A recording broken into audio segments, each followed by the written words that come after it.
So good afternoon, and it is a real pleasure to welcome you all to the first annual forum of Wiis Italy.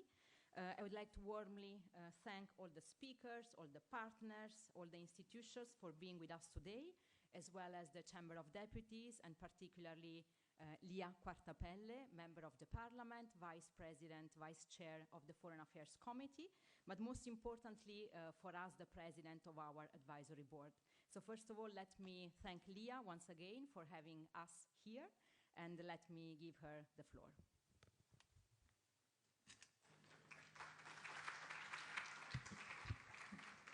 Well, it is really my great pleasure to welcome you all here in the Italian Parliament, in what we call Camera dei Deputati, the House of Representatives, at the heart of Italian democracy, and also one of the places where Italian foreign policy is shaped. And it is a real pleasure to welcome this important meeting of Wiis Italy ahead of the meeting tomorrow of the Global Alliance. And for this, I have to thank warmly Loredana Teodorescu, that works with passion and strength and patience in keeping this flame alive in Italy. The meeting of today is important not only because it happens 25 years after the approval of the resolution 1325, without which anything of our work wouldn't be possible.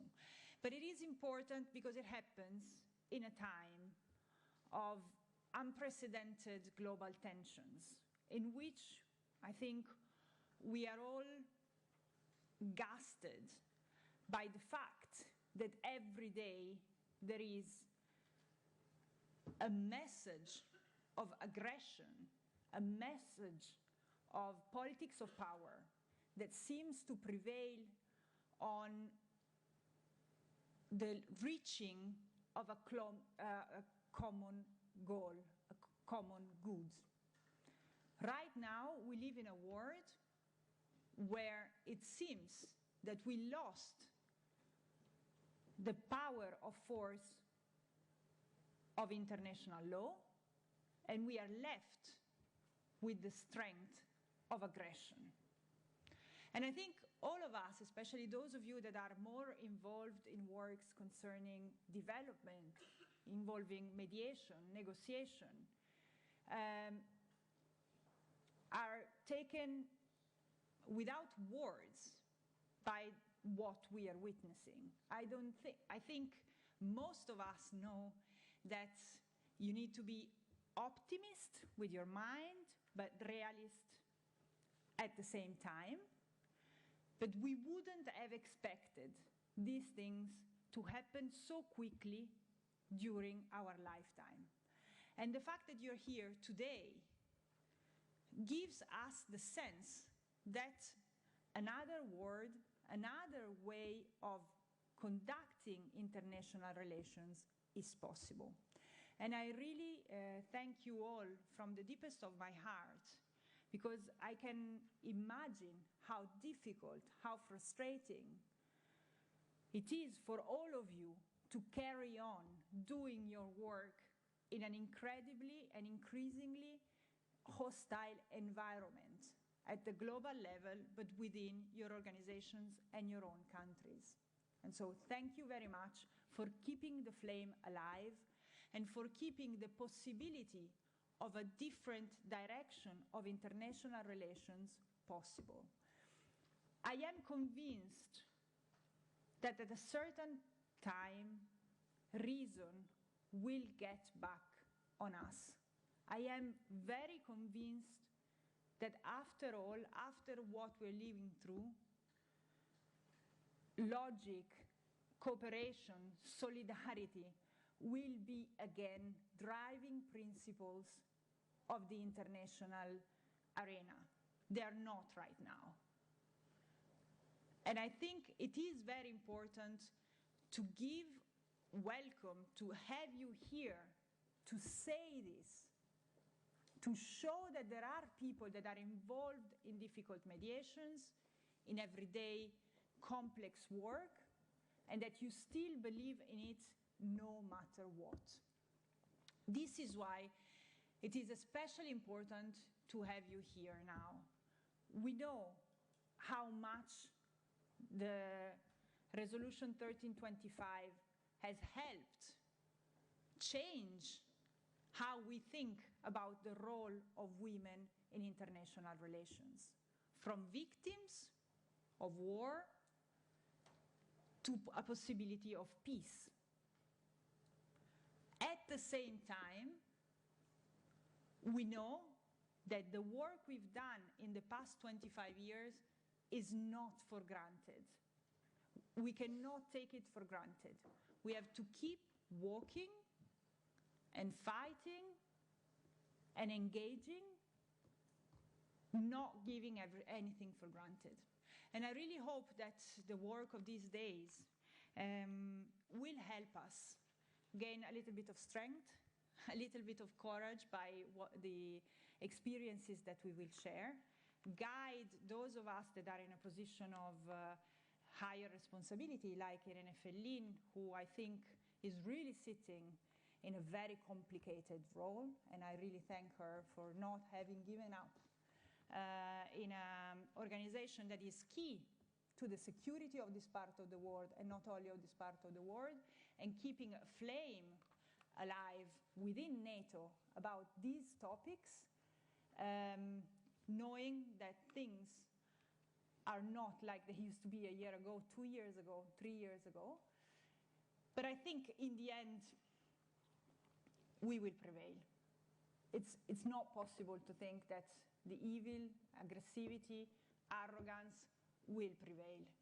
We know that in the end, cooperation, solidarity, the ability to work together, the ability to include women in peace processes will be back on the agenda. So thank you very much, and I'm happy to be here for you all as a sign of the fact that the Italian Parliament is still open about these things. I believe it's not like this in every parliament of Western democracies. I know that it wouldn't be easy to organize such a thing in other countries. I'm sorry to say this. Think that we still are here. We will be here. And even if it's not easy, we will keep on fighting. And in the end, I think we will prevail. Thank you very much.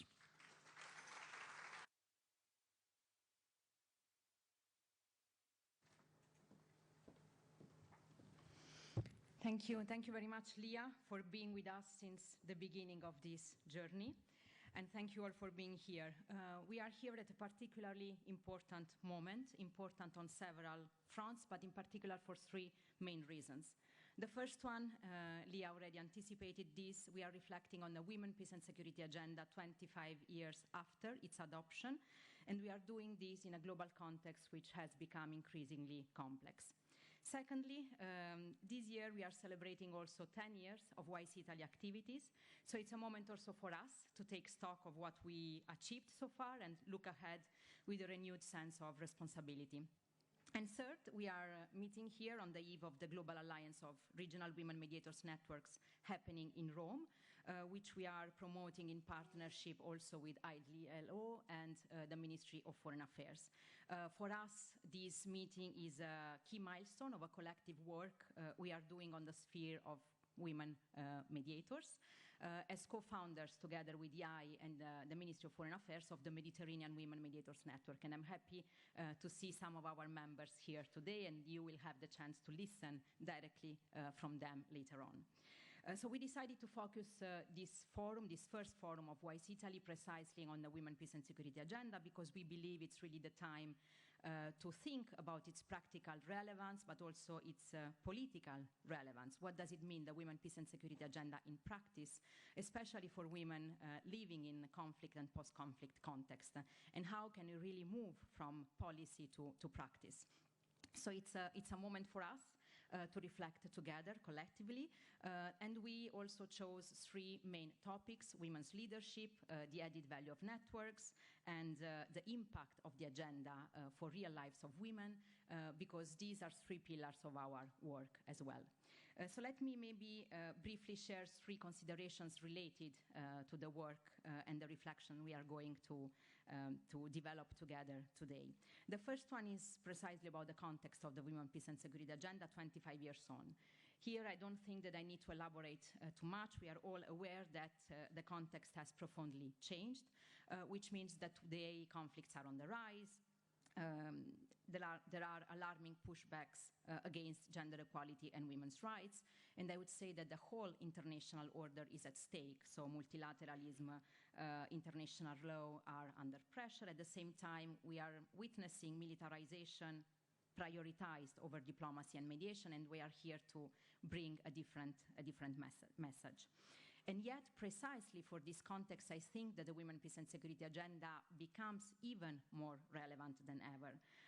It is for us, and it remains, a political and a moral compass for inclusive and sustainable peace. And implementing it today means putting women at the center, means giving to peace another chance, but it also brings a broader message. It's about prioritizing diplomacy and mediation over militarization. It's about reaffirming multilateralism over fragmentation. It's about focusing also on preventing conflicts and violence, and not only react when crises and conflicts are already there. And all of this, again, leveraging on what women can really bring to the table. Which brings me to my second consideration about women's leadership and about the role of networks. Today, it's clearly that the contribution of women engaged in peace and security is really essential. We know that we need more women in power position, but at the same time, we also know that women are already there. In most of the cases, they are not part of those few peace processes which are there. They are not at decision-making tables, but yet they are really contributing, bringing a change. They are mediating locally, they are sustaining dialogue, reconciliation, social cohesion, they are supporting communities, they are preventing violence from escalating, they are bringing very specific knowledge, expertise, and experience. They are doing what I call peace by doing, very practical peace on the ground. And they are also bringing a different way of doing diplomacy, grounded in trust, in empathy, in relationships. So these women are not absent. Sometimes they are invisible because they are lacking the political, institutional, and financial recognition. And this is why we also decided to launch together with EI and the Ministry of Foreign Affairs, the Mediterranean Women Mediator Network, and the Global Alliance. Those networks are there, giving more visibility to women, transforming individual participation into collective power. They are connecting different actors and levels, local, regional, and global level. They are mentoring new generations. They are shaping a more holistic and inclusive narrative of peace.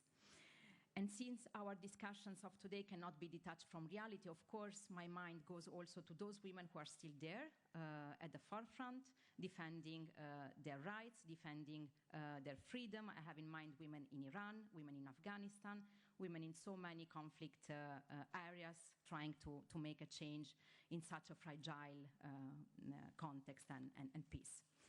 And this brings me to my very last and final consideration, which is about our role. Wiis Italy, 10 years after our creation, looking forward with a renewed sense of responsibility. Wiis Italy was founded to promote women's leadership in peace and security. Over the past 10 years, we've consolidated our work acting as a bridge between civil society and institutions. We worked expanding partnerships and cooperations, and many partners are actually here with us, starting from Chamber of Deputies, Ministry of Foreign Affairs, but also OSCE, IDLO, UN Women, EIS. I mean, we are all here in this room gathered all together. We've been investing in younger generations with a mentoring program, and here I can see also many mentors and mentees. And we tried always to give increasing visibility to women working in conflict and crisis context, bringing, for instance, delegations from Libya, from Syria, from Afghanistan, from Ukraine, and they met Lia Quartapelle, but also many other stakeholders in Italy. For me, this anniversary is also deeply personal. So a few years ago, I had the privilege of joining this group of extraordinary women, led by Irene Fellin, our founder, and listening particularly to Irene's vision at the time really shaped my own path and commitment. And those women are still here. Many of them became friends. Nicoletta Pirozzi, Azzurra Meringolo, again, Lia, Irene, and many others here in the room. Since then, I had the honor of carrying forward Wiis Italy mission together with this group of women. And I think that if today Wiis Italy has become an active, credible, growing community and interlocutor, it is because of the collective commitment of many people who believed in what we are doing, who believed in our work, in our mission. So meeting today, I think it's also a call for a renewed sense of responsibility and urgency to do more, to work more closely together in partnership, to advance our shared commitment, to drive change, to bring peace by leveraging women's leadership roles and contribution. And I would say, if we don't do it now, then when? Thank you very much. And it's really my pleasure now to give the floor to Irene Fellin, our founder and currently the NATO Special Representative for Women, Peace and Security.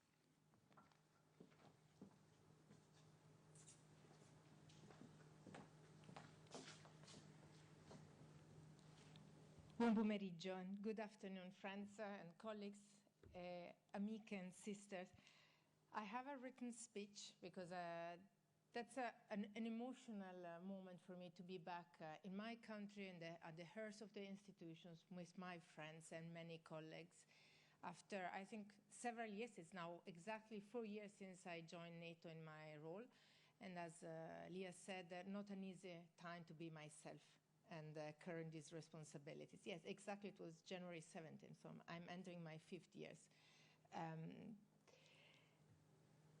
But being here with this community is extremely important, is what brought me here today to join this event and to celebrate on one side the anniversary of Italy and on the other side the meeting with the Global Alliance tomorrow. In my country, as part of a community I feel deeply part of and one that I had the privilege to build. As I look around this room, I see many familiar faces. Some of them I met with, I keep meeting with in my new role. Others I have the pleasure to find back today to reunite it after several years. And all these faces, your faces, represent for me a piece of a shared journey. A journey shaped by commitment and conviction, by successes, and at times by setbacks. But above all, a journey sustained by a belief I continue to hold firmly that sustainable peace and security cannot be achieved without women's leadership.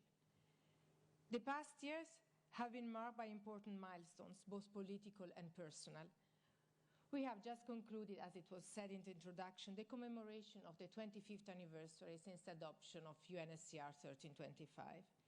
And next March, we will celebrate 10 years since the journey of Wiis Italy began. A journey I started with a full conviction that my country needed a space where women could connect, growth, and influence policy debates in a meaningful way. And let me here open a personal observation that it's not in my text. I want to thank Leah. We were younger, certainly, when we met the first time, sorry. And we didn't know each other. I came to you with this idea to launch network. The person which was accompanying me was Nicoletta Pirozzi, but so I met you the first time. I put this idea on the table, and you trusted me, trusted the idea, you invested in this idea, and we were two forums, and together we managed to shape this initial idea, and during the years the situation have evolved, and look at where we are today with this project 10 years later. Thank you for trusting. Thank you for following your instinct. I think that has been a great journey, even if there has been time where we were working close and now we don't see each other that often. But I know that relying on you always is what makes really the difference and what allowed us to be here today. So thank you again for this. And thank you, Loredana, who came in the way. She was not there as a founding member, but she made, and she's making the difference since she took over the responsibility for this project. And for me, what is nice to see that regardless of the roles we are playing, we always come together in one way or the other, and we support each other. And let me also spend a final personal word and memory for Valeria Fedeli. She passed away a few days ago, but she played a key role when we launched Wiis. The first person we went visiting together after we met in the preparation of the launch of Wiis was Valeria. And Valeria was with us sitting at the table at the Senate when we did the inaugural event for launching Wiis.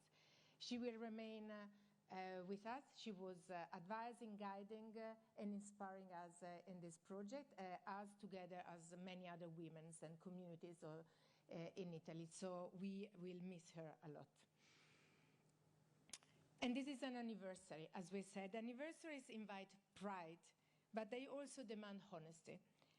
They ask us not only to look how far we have come, but how much further we still need to go, and whether we possess a collective will to do so. We meet today, as it is said, at a moment of profound geopolitical fragmentation. Armed conflicts are multiplying and intensifying. Multilateralism, the very framework that enabled the WPS agenda to emerge, is under severe attack. Power politics has returned with force. Civic space is shrinking, and even when women manage to secure seats at decision-making tables, those tables themselves are often losing relevance, as unilateral action and hard power displace dialogue and negotiated solutions. This is the paradox of our time. We have never had more evidence of the value of the Women, Peace and Security agenda, and yet we have never faced a more hostile environment for its implementation. Over the years, Wiis Italy and the Mediterranean Women Mediators Network, including within the framework of this Global Alliance, have achieved tangible impact. We have trained women mediators. We have mentored young professional women. We have built bridges across divided communities. We have supported women's access to negotiation tables where they had previously been excluded. We have supported women on the ground in conflict-affected regions to lead conversations that otherwise would have not taken place. We have shown that when traditional diplomacy stalls, women's networks keep channels of dialogue open. When institutions struggle, civil society sustains trust and continuity. And when power politics dominates, women mediators preserve alternative visions of security. And yet, today, we face a world that is profoundly different from 10 years ago. New and disruptive technologies are transforming conflict and peace-building alike. Digital spaces are increasingly weaponized, amplifying disinformation and polarization, while gender narratives are deliberately distorted to destabilize and divide societies. Basic women's rights, once assumed to be consolidated, are again openly questioned. The reason is clear. The Women, Peace and Security agenda may survive as a set of aspirations endorsed in international forum, but abandoned in practice where it matters most. The WPS agenda represents an unfinished transformation in how we think about peace, security, and justice. And completing that transformation requires adapting the implementation of this agenda to today's realities. When the WPS agenda took place first, defense was a marginal part of the conversation. Today, that is no longer possible. In this extremely volatile security environment, most countries are strengthening their defense capabilities, not out of choice, but out of necessity. We have seen this very clearly in Ukraine, and I know that later we will have a first-hand testimony about the situation in the country. But we know that since the beginning of the full-scale invasion, women have refused to be defined by victimhood.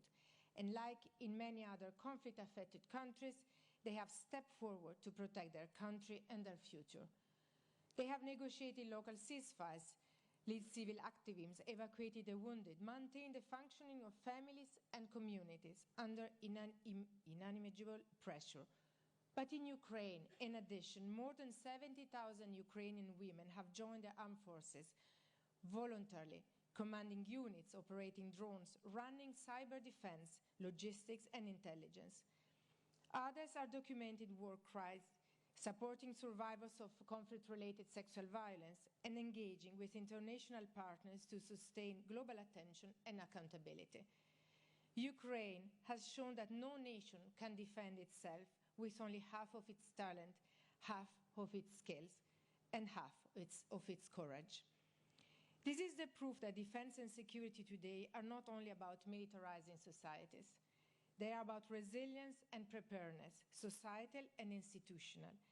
They are about ensuring that in times of crisis or conflict, every part of society is prepared, protected, and able to contribute. From my current role as NATO Secretary General Special Representative for Women, Peace and Security and for Human Security, I see clearly that adapting the agenda means strengthening existing synergies and building new ones between civil and military actors, between institutions and civil society, between the public and the private sectors. These words are often perceived as separate or even opposed, but today's challenges demand cooperation across these divides. The private sector in particular has a growing role to play throughout innovation, technology, data and resources, working alongside governments and civil society to deliver pragmatic solutions to complex security challenges. This is what we mean by a whole-of-society approach, a model of security where responsibility is shared, dialogue is continuous, and inclusion is recognized as a strength, not as a vulnerability. On the occasion of today's event and of Wiis Italy 10th anniversary, this first forum dedicated to women, peace and security in Italy marks not an end point, but a beginning. Our intention, as Loredana said, is to make it an annual space for exchange, dialogue, and strategic reflection. Because now, more than ever, we need places where ideas can meet, challenge one another, and evolve. Reclaiming the women, peace and security agenda does not mean returning to the past. It means equipping it for the future. And this is work we must continue together. Thank you. Thank you very much, Irene. Since we are amongst friends and people that have worked together, we broke the protocol and we left the opening remark by the Vice President of the Chamber of Deputies, Anna Ascani, that I thank very much for helping us organizing this, as last. I think she will forgive us. There is a video, her remark is on video, she's not present, but she's with us in spirit, and she really wished through me to all of you an enjoyable 2 days of work. So I ask if it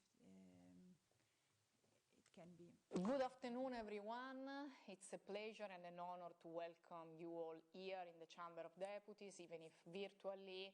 And it's a pleasure to welcome your debate. The quality of what is incredible. I want to thank you for promoting this kind of exchange. And I want to thank, first of all, Loredana Teodorescu and Irene Fellin, who will take the floor right after this video message. Let me introduce your discussion by saying that what is happening at this very hour, it is clear for all to see the brutal repression of the anti-regime protests in Tehran. An unbearable death toll. Women, men, students, activists, and ordinary people who with a single voice are fighting for a free Iran. This is the continuation of a protest movement that originated in 2022 following the death of Mahsa Amini, who we all remember. Since then, under the slogan "Woman, Life, Freedom," the demonstrations have not stopped. The struggle has not ceased. Rather, it has gathered the energy, anger, and will for change from across the society, reaching far beyond the borders of Iran to a global level. this is precisely the point. Women are capable of building paths to peace. With their vision, their skills, and their aptitudes, they are able to tear through the veil of an oppressive power, to propose models of coexistence, cohesion, and solidarity, even where there seems to be no room for them. The role of women must not falter. In my capacity as a Vice President of the Chamber, I wish to address an appeal to Europe. I believe the EU must represent a real bastion for the defense of human rights worldwide, as well as for the effective promotion of gender equality. Unfortunately, data tells us that since 2010, approximately 676 million women worldwide have been exposed to a conflict, a 74% increase. These are chilling numbers. They are even more striking when contrasted with the data on women in top leadership roles. Women lead only 29 countries. Between 2015 and 2024, only 23% of the permanent representatives of member states in the Security Council were women.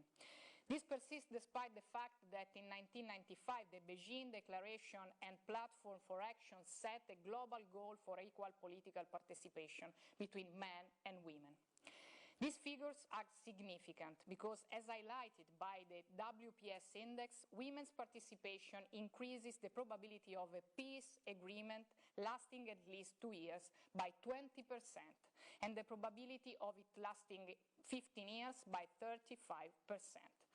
Furthermore, countries where the status of women is better are also more peaceful, prosperous, and resilient, even in the face of climate change and economic shocks. This year marks 26 years since the approval of the historic Resolution 1325 on women, peace and security, adopted unanimously by the UN Security Council on October 31, 2000. It was the result of years of work by hundreds of women's organizations worldwide who fought for a change of pace and the adoption of gender perspective in peace and security operations. They sought the definition of measures to promote women's participation in conflict prevention, resolution, and peacekeeping. Because without women, peace can be neither just nor equitable. 26 years have passed, but progress remains slow. Women continue to be underrepresented in peace negotiations, and their leadership in conflict resolution is often relegated to a secondary or symbolic role. In many countries, women's rights activists are targeted, and feminist movements are labeled as threats to national security. Women pay the highest price and often put themselves at the greatest risk. Returning to Iran, where women are fighting for their own freedom, a freedom that belongs to everyone. We think of the women of Ukraine caring for their children while fathers are forced into a war by the aggressor that invaded them. Or the Afghan women traveling with their children, who all too often made their death during these desperate journeys. Their rights concern us. Their freedom concerns us. We must all commit to ensuring that these rights and freedoms are guaranteed, both within our own country and far beyond our borders. Our lives, our existences, and our societies are interconnected.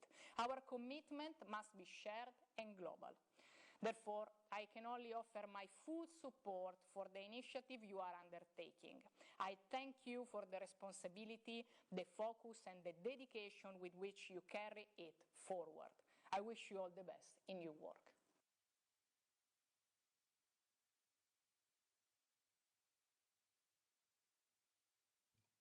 Thank you very much to Vice President Anna Ascani. Her support is really important for us. And now, without further ado, let's move to the first session, chaired by Nicoletta Pirozzi, Vice President of Wiis Italy, and please join the stage.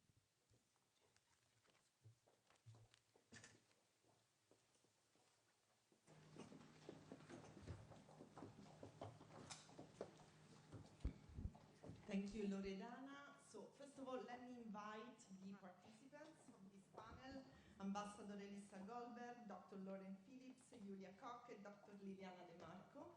Thank you.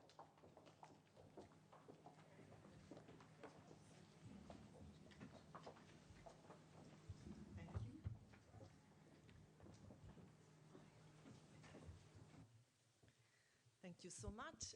So it is my great pleasure to moderate this first session today about women's leadership in peace and security in a changing global landscape.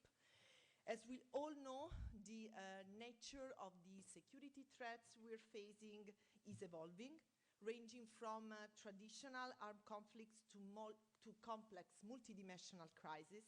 And addressing these challenges effectively requires leadership which is inclusive, which is adaptive, and which is representative of diverse perspectives. Today in this panel, we will explore the vital role of women in peace, security, and defense decision-making.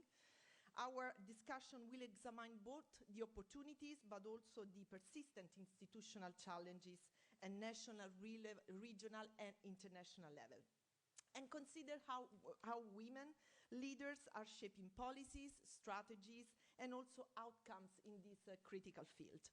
I'm thrilled to be joined by this outstanding group of panelists who will deep dive into their expertise and first-hand experience in advancing women's leadership across peace and security sectors. We look forward to a dynamic conversation, and so let me first of all introduce our guest for the introductory talk. It is my honor to welcome Ambassador Liberata Mulamula, who is Special Envoy for the Women, Peace and Security Agenda of the African Union, and also former Minister of Foreign Affairs and East African Cooperation of the Republic of Tanzania. So please, the floor is yours.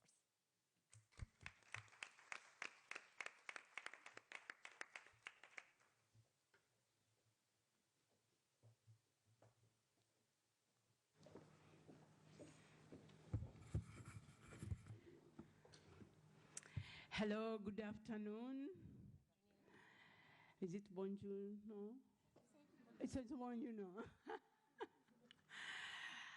Thank you very much, Madam Moderator, for inviting me to this podium.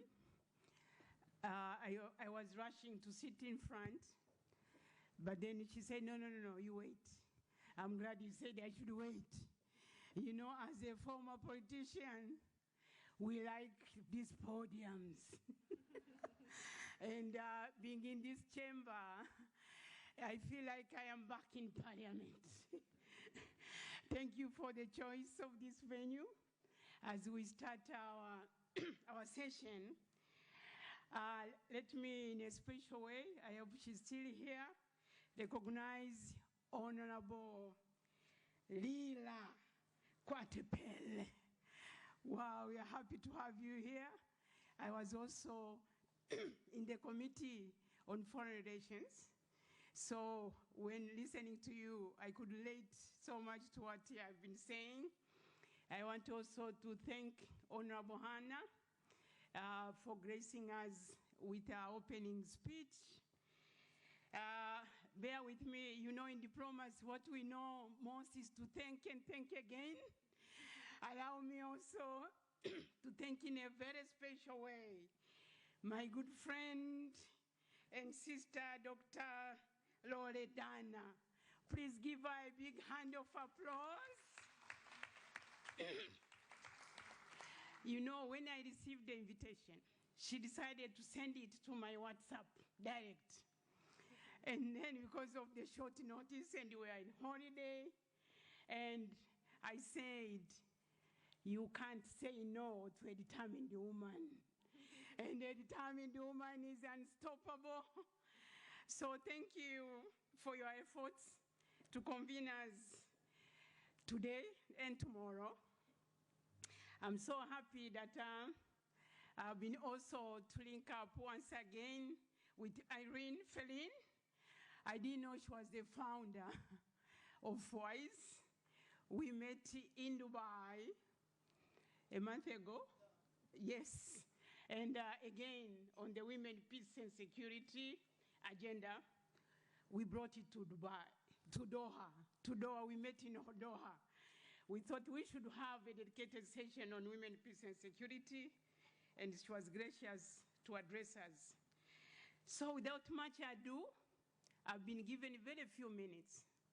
And let me also say, and I have to confess, if you make a big mistake to give the floor or a microphone to a diplomat or a politician, we always know where to start, we don't know where to end. So stop me when your minister gone, Madam Moderator. But I was happy that I was invited to address this gathering and to give few personal reflections of my career path.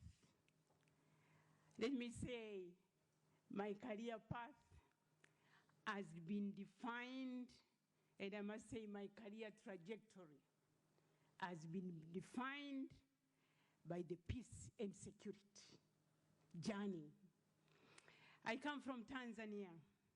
I'm happy that I've just met one of the Tanzanian colleagues who is more Italian, because she greeted me in Swahili, but she speaks better Italian than Swahili. But I'm saying this, I come from Tanzania. I believe all of you, I see my ambassador Elisa Goldberg. I bring Tanzania to you. We have been very close friends with Canada, of course, Italy. So I come from the northwest peak of Tanzania. At that, you see the geography of Tanzania. So that area where I come from, we border with Uganda, with Rwanda, with Burundi. I'm saying this because of the history of these countries. Through I must say, my existence, from the young age, we were receiving influx of refugees in our area. We grew up in our homes with these refugees who were fleeing their countries, seeking for shelter, for safety in Tanzania. I'm saying this because mostly, of course, were men, those who could run maybe with their wives and children, but very few. But the men, they were abandoning their families, their women, their children, and coming to work, of course, for us as laborers. But more striking, and this is what I was saying, if all countries that are still at peace, please guard your peace. Because once you lose it, it's very difficult to restore it. So every time they will be working in the farms, they will have their small radios with them. And then we are making fun of them without understanding the situation in their countries. Of course, we are all concerned, but we are children.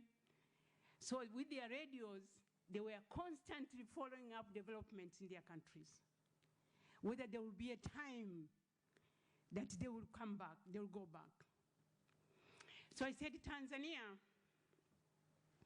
through the years, has been known as a beacon of peace. Also, Dar es Salaam known as the heaven of peace. But the country sacrificed a lot to ensure that all countries were at peace, but also to see an end to any form of oppression, racial discrimination during the apartheid. So coming from the place I said I lived with these people, with these refugees, their sufferings, for me, it became a lifetime commitment that you need really to work and make sure that every child, every woman, every citizen deserves peace. I was also lucky that after my college studies, I was employed or was sent to the Ministry of Foreign Affairs. And I tell everyone, it was like I was born in the Foreign Affairs. I started crawling and running in the foreign affairs. I retired in the foreign affairs. I'm saying this because the task I was given as a young officer was to accompany the peace processes that Tanzania was championing in the region, Southern Africa. So since then, I've been on this space. But why am I saying this? I'm saying this, that peace does not come easily. Peacemaking requires consistency. And I tell you, our young generation, that in whatever you do, be identified with something. So I'm happy when Rwanda mentioned that we'll have also the youth, and in our African Union context and African Women Leadership Network, we call intergenerational leadership. So we need for them to take up this mantle. During those days, I don't want to reveal my age, but during those days, you get into the rooms where these negotiations were taking place. You'll be lucky to find one woman, because it was full of men. And those, of course, who thought that they had more wisdom and no better than anyone else. But then I'm happy nowadays that things are changing. Women participation, we're still pushing, but it's no more a question of why they should be here. The question is, how do we get women in this negotiation space and mediation space? So I remember, of course, again, sitting with these women, few as they were. For them, they did not have this concept of mediation, conflict prevention, negotiations. For them, their cry was about survival, was about safety, was about livelihood for their children and families, which they called it responsibility and obligation. So I later, for those, I think, Rwanda, you know, through my career path, I found myself being appointed to establish the first intergovernmental organization addressing the cyclic conflict and violence in the Great Lakes region of Africa. As we are speaking today, for those who are interested, who care to follow also that part of the world in Africa, the Eastern Congo is on fire. When I started, my mandate was to ensure that we silence the guns, that I lead the efforts to bring those who are fighting in the jungles, the rebel groups, at the table, to ensure that we bring, this was called international conference, but it was inclusive process, that I had to bring not only the women, but the civil society, the youth, the traditional leaders, the religious leaders, all in one, that we cannot entrust the peace to only as a purview of the government only, that we were all concerned as communities, as members of the societies, to be part of these processes. And this was what I did for the time I was in the Great Lakes region. I saw this importance of this approach. Of course, combining the formal diplomacy with the leadership of everyone, young and old, women, and by valuing, of course, the wisdom and of the local communities. I must say, I've participated in many peace processes. You heard there was a sunset negotiation for DRC those days. There was the Arusha peace talks, to the extent that Arusha is known as Geneva of Africa, because many of the peace agreements have been signed in Arusha. But what I want to share with you, during the Arusha peace talks on Burundi, our first president, and we call him, may he rest in peace, our visionary Pan-African leader, Mwalimu Julius Kambarage Nyerere of Tanzania, was given the task to facilitate the talks on Burundi.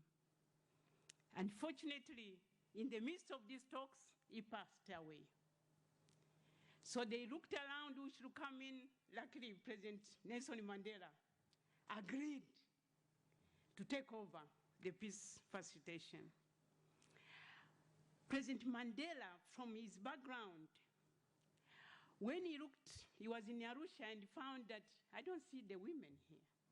I don't see so-and-so in this. Of course, the belligerents were all adamant. The women have nothing to do with this because they are not labor leaders, they are not in political parties, they are not. So what President Mandela did, he decided to meet these women informally in private and to listen to them. And of course, with the women, as the former minister of Sweden once said, that women don't need voices, they need to be listened to. So when Madiba listened to these women, he got a lot of input. And then when he went back, he would go to the negotiations room. He used what he got from the women as his own input to the process. He never mentioned these are from women. But it worked. It worked. So I'm saying, tomorrow maybe we'll have this one, the innovative ways of mediation. This is like one of them. Unfortunately, have to. Yes. But let me say before I end, I've just assumed this new responsibility as the African Union Special Envoy on Women, Peace and Security at the right moment. I'm seizing the moment. We came in when we were celebrating the 25th anniversary of Resolution 1325. I come in as we are convening the first Wiis Italia Annual Forum, as we are convening the Global Alliance of Regional Women Mediators. So one thing remains constant as I close. Sustainable peace depends on inclusive leadership, and as was put by Irene Felin. Because across all continents, women continue to lead in changing these landscapes, although they are not seen. These are silent heroes. They know about the early warning systems. They know how to sustain a dialogue where formal processes is stalled. So finally, when I was a foreign minister, I say what I saw lacking was this diverse perspective which you are bringing in. And coming from Addis Ababa, I bring you warm greetings from the chairperson of the African Union Commission. You might not be interested in his name. It's His Excellency Mahmoud Ali Yusuf, but is the firm believer of the women taking leadership for transformative change and for sustainable peace. So these conversations are timely. And finally, I see, of course, one gentleman only in the room. Allow me to say this. They say, if you want something done, give it to a woman. If you want it well said, give it to him. I see him there too. And as our African woman regional singer, Chaka Chaka, she said, you know what it means by women? She defined it as well-organized men. So thank you very much, and I wish you a good meeting. Thank you.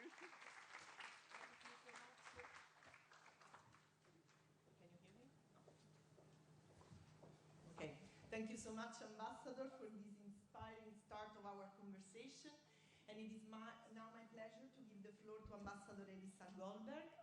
So, Ambassador, Canada has traditionally been one of the champions of the Women, Peace and Security agenda. We have been listening in the introductory remarks the great challenges that this agenda is facing today. So we would like to hear from you what are in your opinion, the costs and impacts of retreating from efforts to promote the Women, Peace and Security agenda. Thanks. Thanks very much for the opportunity to be here. As always, it's a delight to be with Loredana, with Irene, with all of the other partners in the room. Leah Quattropelli, thank you as always for your leadership, and Anna Ascani for hosting us. It's funny when we talk about milestones, and they rhyme this year as well, yeah? 2025, marking 25 years of 1325. And in any other moment, that would be extraordinary. That this agenda that so many of us worked to get off the ground has survived 25 years and continues to demonstrate durability. It's a durable agenda because it's a relevant agenda. But this milestone also showcased the urgent need to accelerate implementation. While the Women, Peace and Security agenda is well known, and while many countries and international institutions have made commitments to advance it, I think as Irene stressed so well, it's a journey. It's a journey that sees one step forward, two steps back often. And we know that we can't be discouraged by the steps back. We know that there are barriers to its full realization, as the Secretary General pointed out in his report, where he warned about stagnation and areas of regression. Particularly worrying, including in the shadow of another milestone last year, which was the 30th anniversary of the Beijing Platform for Action. We see nearly 1/4 of states reporting backlash against women's rights, and that's a dangerous trend that threatens international peace and security. But this is where I say, just as Irina did, just as the speakers before me did, just as Liberetta always does, is we mustn't lose heart. As with any hero's journey, no matter what hero you're drawing from, no matter what culture, the hero always has to fight the dragons in order to be able to move forward. Or as Irina said, we need to equip ourselves for the agenda of the future. In this respect, I'm going to point to 5 things that I think that we need to do. But first, just to underscore that, of course, this is an agenda that Canada cares deeply about. And we don't accept that this backlash is an inevitability. And we will continue to our longstanding efforts to push for women, peace, and security. I was there at the beginning of 1325. It coincided with our last time on the UN Security Council. I helped to draft 1325. I wrote 1265 and 1296 on the protection of civilians in armed conflict. And of course, these are all intimately related with one another, and they're incredibly relevant today.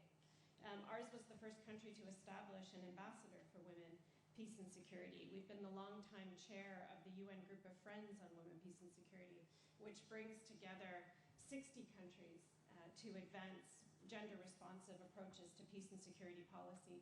And the ELSI initiative continues to try to strengthen women's participation in peace operations and has gained, I think, international recognition for its impact. But as we look forward, there are 5 things that we need to be focusing our attention to. And in that context, we have to recognize, we have to be realistic, as Irina said, that defending progress on the WPS agenda now has to pragmatically be part of WPS implementation. Defense has to be part of that implementation in order for us to be on the offense to slay the dragons, especially in a context of rising disinformation, authoritarianism, and attacks on women's participation in public life. As Loredana noted, women, peace, and security is not optional. We view it as fundamental enabler of national and global security. It's essential for deterrence, defense, and understanding of emerging threats. So in the first instance, we need to integrate WPS if we're serious about stronger defense and military effectiveness. The Women, Peace, and Security Agenda is a force multiplier in defense planning and operations. It enhances intelligence, community trust, and ultimately mission success. As Rear Admiral Jacques Olivier emphasized, no alliance can afford to ignore half of its human competencies. Integrating WPS strengthens recruitment and retention, which in our context is essential for our armed forces, as it is for many NATO partners. Second, addressing conflict-related sexual violence. CRSV is not inevitable. It's a deliberate, organized weapons system that can be predicted, mapped, and it can be stopped. As Canada's representatives have repeatedly stressed internationally, it is a command decision or a command failure. And if it can be commanded, it can be controlled. And this is something that we have to urgently put our attention to. A third area of action is technology, AI, and cybersecurity. If we're going to succeed moving forward on this agenda, we have to make sure that we're integrating the Women, Peace, and Security Agenda into AI, cyber deterrence, cyber defense, digital governance, because if we don't, we're going to end up with biases. When we do so, we also strengthen democratic resilience. And when we do so, we can help to detect emerging threats such as tech-enabled violence. Fourth, climate and environmental security. A changing climate results in increased competition and risk of conflict over increasingly scarce resources. Women's leadership and gender-sensitive analysis improves climate adaptation, humanitarian response, and resilience in remote and vulnerable regions. And finally, the economic and strategic area of focus. Peace processes with women's meaningful participation, as was noted at the top, are more likely to last more than 15 years, which is a powerful argument for stability and economic resilience. We also know all the other reasons why we have to integrate women for the purposes of economic resilience and sustainability of societies, and so I won't go into them in any great detail. So these 5 areas of action should really be understood as a single call to collective action. The Women, Peace, and Security Agenda has to continue to move from policy to consistent operationalized practice, grounded in humility, partnership, and accountability. And frankly, this is just hard slogging work. It's not sexy. It's the tough work that we all need to do in order to be able to engage to make those progresses so that we have more steps forward than we have steps backwards. We know that investing in security has to include investing in the WPS agenda. And this has to include attention to non-traditional security sectors, including, as I said, promoting WPS efforts in technology-based platforms, environment, and economic resilience. You can certainly count on Canada to work along closely with Italy, other NATO partners, and of course, always civil society to make sure that WPS remains a powerful driver of peace, resilience, and democratic security, which is an antidote to many of the challenges that we're facing today. Thank you so much, Ambassador Goldberg, Ambassador of Canada to Italy and Permanent Representative of Canada to UN agencies in Rome. And it is now my pleasure to give the floor to Dr. Lauren Phillips, who is Director of Partnerships and UN Collaboration Division at the Food and Agriculture Organization. Dr. Phillips, I wanted to ask you how mainstreaming the Women, Peace and Security Agenda within the work of FAO can help advance women leadership, and also what role do international partnerships play in ensuring that these global commitments then translate into outcomes in fragile and in conflict-affected scenarios. Thank you. Thank you very much, Nicoletta, and thank you for the invitation from Wiis, and it's really a pleasure to be here, and thank you to the Italian Parliament for having us. Well, I feel a little bit humbled to take the floor. I wasn't in the room on the drafting of the resolution, and I wasn't helping to negotiate in the Great Lakes, but I do have a great passion for this topic. My current role is Director of Partnerships at FAO, but I was just the Deputy Director of a division that was working on rural transformation and gender equality. And so I'm happy to be here to talk about the interconnection between these two things. Those of you that know the Food and Agriculture Organization of the United Nations know that we're not primarily a relief, emergency, or security organization, but of course hunger and conflict are deeply intertwined, and they feed each other, right? So conflict creates hunger, and hunger creates conflict. And additionally, conflict is often over natural resources like land and water, which are critical to agricultural livelihoods, which form the backbone of most countries' economies in the world. And what FAO always demonstrates with its work, its numbers and analysis, is that women are consistently more affected by hunger than men are. In every region of the world, we find that food insecurity is higher for women than for men, because women make sacrifices for their families, because they have less bargaining power, because they have a greater difficulty in accessing assets and resources that would allow them to undertake productive livelihoods and to work in order to feed themselves and their families. And the numbers are huge, and you can see immediately the connection between hunger and conflict. So the number of people facing catastrophic hunger has more than doubled between 2023 and 2024 across 5 countries, from 700,000 to 1.9 million people. And that rate is growing 4 times more quickly in countries which are impacted by conflict. So conflict has disastrous impacts on countries' abilities to feed itself and food security. If we take the case of Sudan, for example, where there has been declared a famine, and in Gaza as well, where many of the protectorates were declared to be in famine. And in those contexts, women are especially vulnerable because they have different dietary needs, but also for all of the reasons that I mentioned before.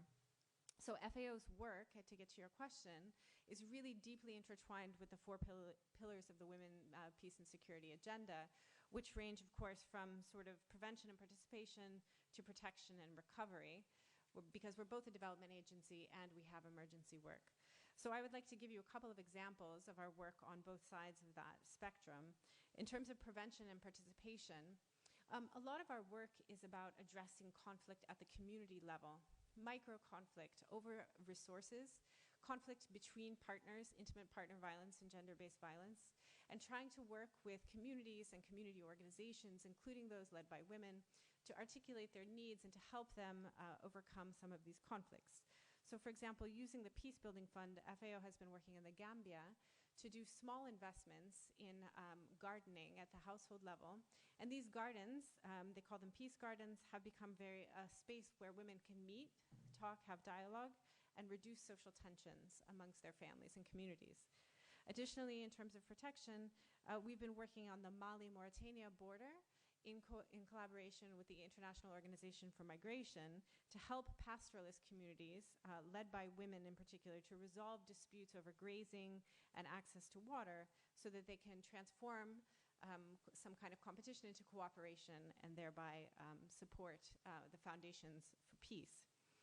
In terms of protection, relief, and recovery, I would mention that, for example, in Syria, through a program financed by the United Kingdom, FAO has established what we call Demetra Clubs, which is a long-standing series of community organizations which have worked to provide a safe environment for women and for their agricultural productivity, but also to discuss gender-based violence in their communities in the aftermath of conflict.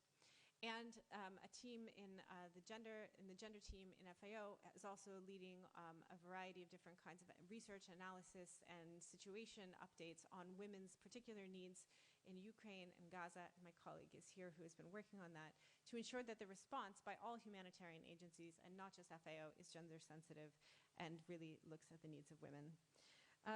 So all of these things that I've mentioned are obviously not done by FAO alone, and that brings me to my sort of closing point about the importance of working in collaboration and in partnership with governments, of course, but also, and fittingly, since we're here, with parliamentarians who have a really big role to play in articulating budgets and articulating policies, laws, and frameworks to ensure that these kinds of issues of analyzing the role of women, both as vulnerable members of communities, but also as empowered members of communities to address situations of conflict, that they can participate.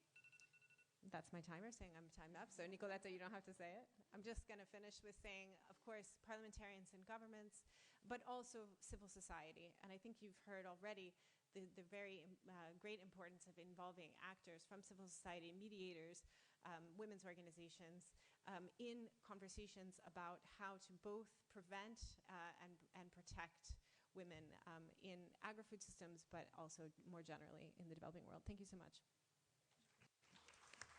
Thank you so much to Lauren Phillips. And I now give the floor to Julia Koch-de-Biolay, who is head of the Equality Task Force at the European External Action Service. And to Julia, I would like to ask what kind of impact can the gender equality policy of the European Union produce in advancing women's leadership, and how the European Union can readjust, maybe develop further this agenda also in view of the United States retrenchment from the promotion of women, peace and security agenda. Thank you. Yes, thank you very much, Nicoletta. Thank you very much to Wiis Italy to create this space, and thanks to our Italian colleagues for hosting us here today. I think the title of this session is actually capturing it pretty well. Women's leadership in peace and security in a changing global landscape. And Irene and others have said it before. I think to understand also the EU's response and to be successful with our joint response, we need to realize and take into account that the context in which we work has changed profoundly, and it continues to change at speed. I'm not repeating any of these changes. Irene has set it out actually very well, working in a much more fragmented geopolitical landscape with basically strategic competition being and addressing and working and living in this strategic competition being the frame in which we, I think, all work overall. Within this new landscape, gender equality and women's rights are not just sidelined. And I think this is really something we sometimes still underestimate. They are not sidelined, they are directly targeted. And I would like to share three elements of this, which again, I think we are all aware, but in our responses, we do not necessarily take fully into account and address them strategically. The first point is that this gender pushback is, as we all know, organized, it's transnational, and it is increasingly embedded within broader political projects that seek to undermine democratic governance, human rights, and simply free societies. They aim to roll back decades of progress and portray gender equality as a threat to identity, tradition, or security. They are well-funded, strategically coordinated, and they are increasingly effective at exploiting institutional gaps, where we also currently very much look inside our own organizations. And third, and I think most importantly, digital spaces which have been mentioned have not become, I think, a battleground, they have become the battleground. Unregulated algorithms do amplify exclusionary narratives and discriminatory narratives at scale. Online influencers promote pseudo-traditionalist and openly anti-feminist messages, particularly targeting very often young boys and men. And if left unchecked, these dynamics risk normalizing exclusion and silence women's voices, especially in fragile contexts. So this is the geopolitical environment in which we all, and also we as the European Union, you specifically ask for our answer to this, are operating in. And as I said, that we need to address to be successful in what we try to collectively do. So how are we at the European Union responding to this? I think after an initial need for a time of reflection and shock, we made a very clear political choice, and that is to stand firm to our values, to stand firm to gender equality, and to stand firmly behind the women, peace and security agenda, but also to adapt to the context I just mentioned and to act more strategically. We recognize that if opposition to gender equality is organized and forward-looking, then our response must be even more so. And this means moving from reactive, defensive reactions to proactive leadership.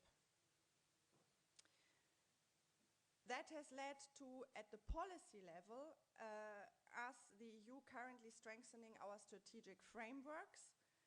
We are updating the gender equality strategy, and the new gender equality strategy should be adopted on International Women's Day, the 8th of March. And we are preparing the next generation of our external action tools, so Gender Action Plan 4 and a renewed action plan on women, peace and security. We try to design these frameworks not only to reaffirm our commitments, but to better anticipate risks, to address the backlash, and to embed gender equality across security, peace building, and foreign policy. So that's on the policy side, but what obviously matters to most of us more, I think, is how they translate into action on the ground. And therefore, the EU's foreign policy instrument has developed a comprehensive global women, peace and security program with a budget of 12 million euro.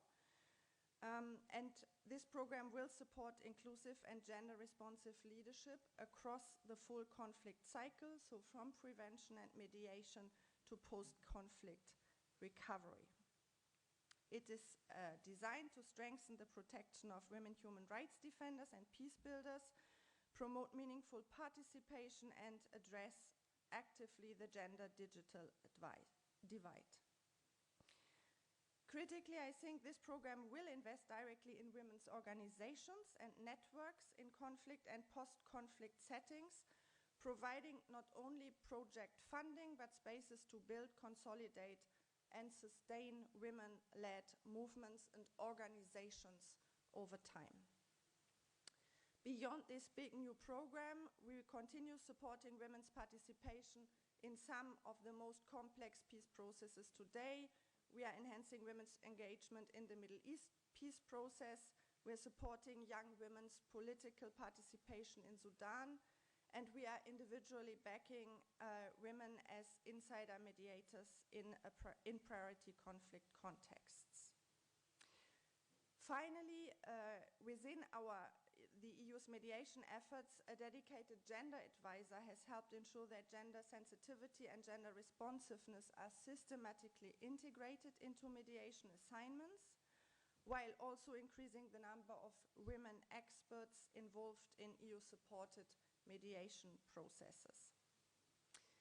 All this to underline what I said in the beginning, also for us, there is no business as usual. The challenges we face are structural, they are coordinated, and they are global. And although also we do not yet have all the answers, I think none of us alone has, but what is clear is, I think, that because of this, we really have to act together, and we need stronger alliances, we need better coordination, And we need to ensure that women mediators and peace builders are not only visible, but that they are influential and protected. And I'm very happy to see that the next panel will exactly look at how we do this actually, how we act together and build alliances and better networks. And we are very happy and looking forward to support this wherever we can. Thanks. Thank you so much, Julia, also for your work. And last but not least, Dr. Liliana De Marco is Director of External Relations and Partnerships at the International Development Law Organization. So, Dr. De Marco, we know that IDLO works at the intersection between rule of law and WPS agenda. So my question for you would be, how can we ensure that promoting women leadership in both formal and informal justice systems can become a strategic pillar of lasting peace and security, and how this transformation specifically help close the justice gap in fragmented and conflict-affected contexts? Please. Thank you, Nicoletta. Excellencies, distinguished delegates, participants, it's a privilege to be here today in this prestigious venue, and allow me to begin with a sincere thanks to the Parliament of Italy, the government of Italy, for hosting us. Italy is a long-standing partner to IDLO, a founding member, so we were very touched by the invitation. At the same time, a very special thanks goes to our partners, Wiis Italy, and really congratulations for bringing together this group of distinguished speakers, and congratulations on your 10th anniversary, which is definitely a fantastic milestone. Your work in building networks and elevating women's leadership is as needed as ever, and I think the meeting today is an auspicious event, even in these difficult times. IDLO is the only intergovernmental organization which is exclusively devoted to promoting the rule of law for peace and sustainable development. Since 1983, we have worked in very diverse and complex environments because we believe that fair laws and trusted institutions are true foundations for equality, stability, and for peace. At the heart of IDLO's mission is the commitment that reducing the justice gap for women and girls is a goal that it's an objective that is also fundamental to the women, peace and security framework. Societies cannot be peaceful or inclusive if women are excluded from the institution, they interpret the law, that they resolve disputes, and they uphold the social contract. And this is particularly true during conflict or in post-conflict transitions. To bridge this gap, IDLO works at the intersection of research, policy advocacy, and field-level programming across different pathways. And I would like for today to talk about three of these pathways that somehow talk about the how we make women part of the process, as Ambassador Mula just mentioned.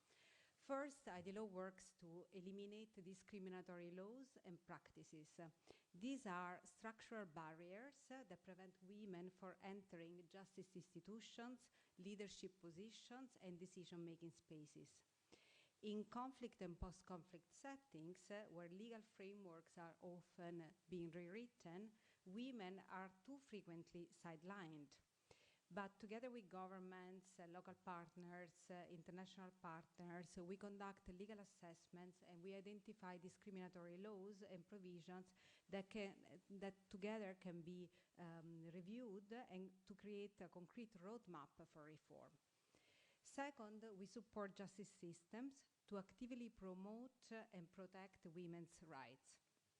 This includes supporting holistic, survivor-centered solutions for violence against women and girls, training for justice sector personnel, and promoting inclusive laws and policies. Justice systems that fail to protect women undermine social trust and peace. And on the other hand, the systems that prioritize women's safety and dignity are stronger for everyone. Our third pathway is the work that we do to strengthen the capacity and networks of women leaders themselves. For example, in Tanzania and Uganda, we have partnered with Women Lawyers Association, but also with women judges, to provide the mentorship and advocacy tools needed to engage the justice sector and influence decision-making at the highest levels. We recognize that women's professional participation and leadership in decision-making bodies is a fundamental human right, but also a crucial component of good governance and a strategic pillar for lasting peace. While data gaps persist, a growing body of empirical research, including IDLO's own findings, suggests that as women's influence in the judiciary solidifies, access to justice improves. Women judges are emerging as transformative leaders in many contexts, and they are unequally positioned to address women's specific justice needs across a range of different issues. This commitment extends beyond formal courts. In many regions of the world, as you know very well, in particular in conflict and post-conflict context, justice is delivered through customary and informal systems. Because women constitute the largest group of users for these systems, IDLO has chosen to work to enhance their participation also as justice actors in these spaces. We have recently published an issue brief called Women's Participation and Leadership in CIJ Systems, where we advocate for recognition and amplification of the different roles that women can play as leaders and providers in customary and informal justice. We see an impact of this approach every day. For example, in Somalia, we have supported the inclusion of women as adjudicators and counselors in alternative dispute resolution centers. And today, women make up to 22% of these roles, a shift that has led a dramatic improvement in the position of women as justice seekers. This proves that when the face of justice changes, access to justice expands. Ultimately, strengthening justice for women is directly complementary to, and we believe also supportive of, the women, peace, and security agenda. As we move past the 25th anniversary of the Resolution 1325, we must move beyond the commitments to implementation, and justice for women should be not an optional extra, but a non-negotiable requirement for a stable society. We will dive deeper in these themes tomorrow at the high-level dialogue that we're hosting together with Wiis and, of course, the government of Italy. And we hope to see you all there, but also personally, we look forward to participating to learn from your experience. Let me close just with a final wish, and that will be that justice and women leadership would remain at the heart of our joint efforts to build a more secure and peaceful world. Thank you. Thank you so much, Dr. De Marco. And unfortunately, we are behind schedule, so there is no time for a debate. But just a final word from my side. I think that all the interventions in this first panel have testified that, especially in a period of increasing contestation of the women, peace and security agenda, we understood that women's leadership remains essential to preserve inclusive and also people-centered processes.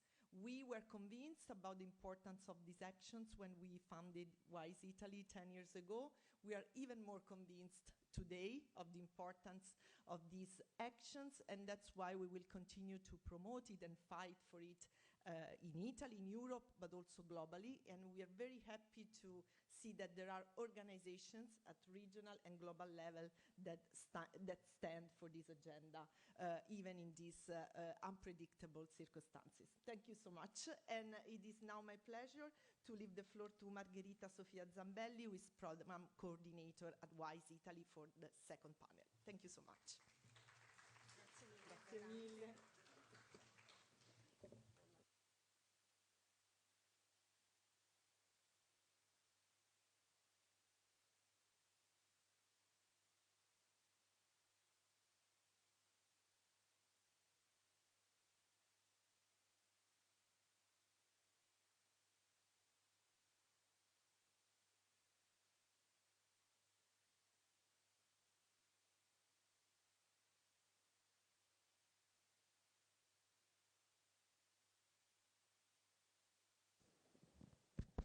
Okay, I will ask the speakers of my panel to join the table. Thank you.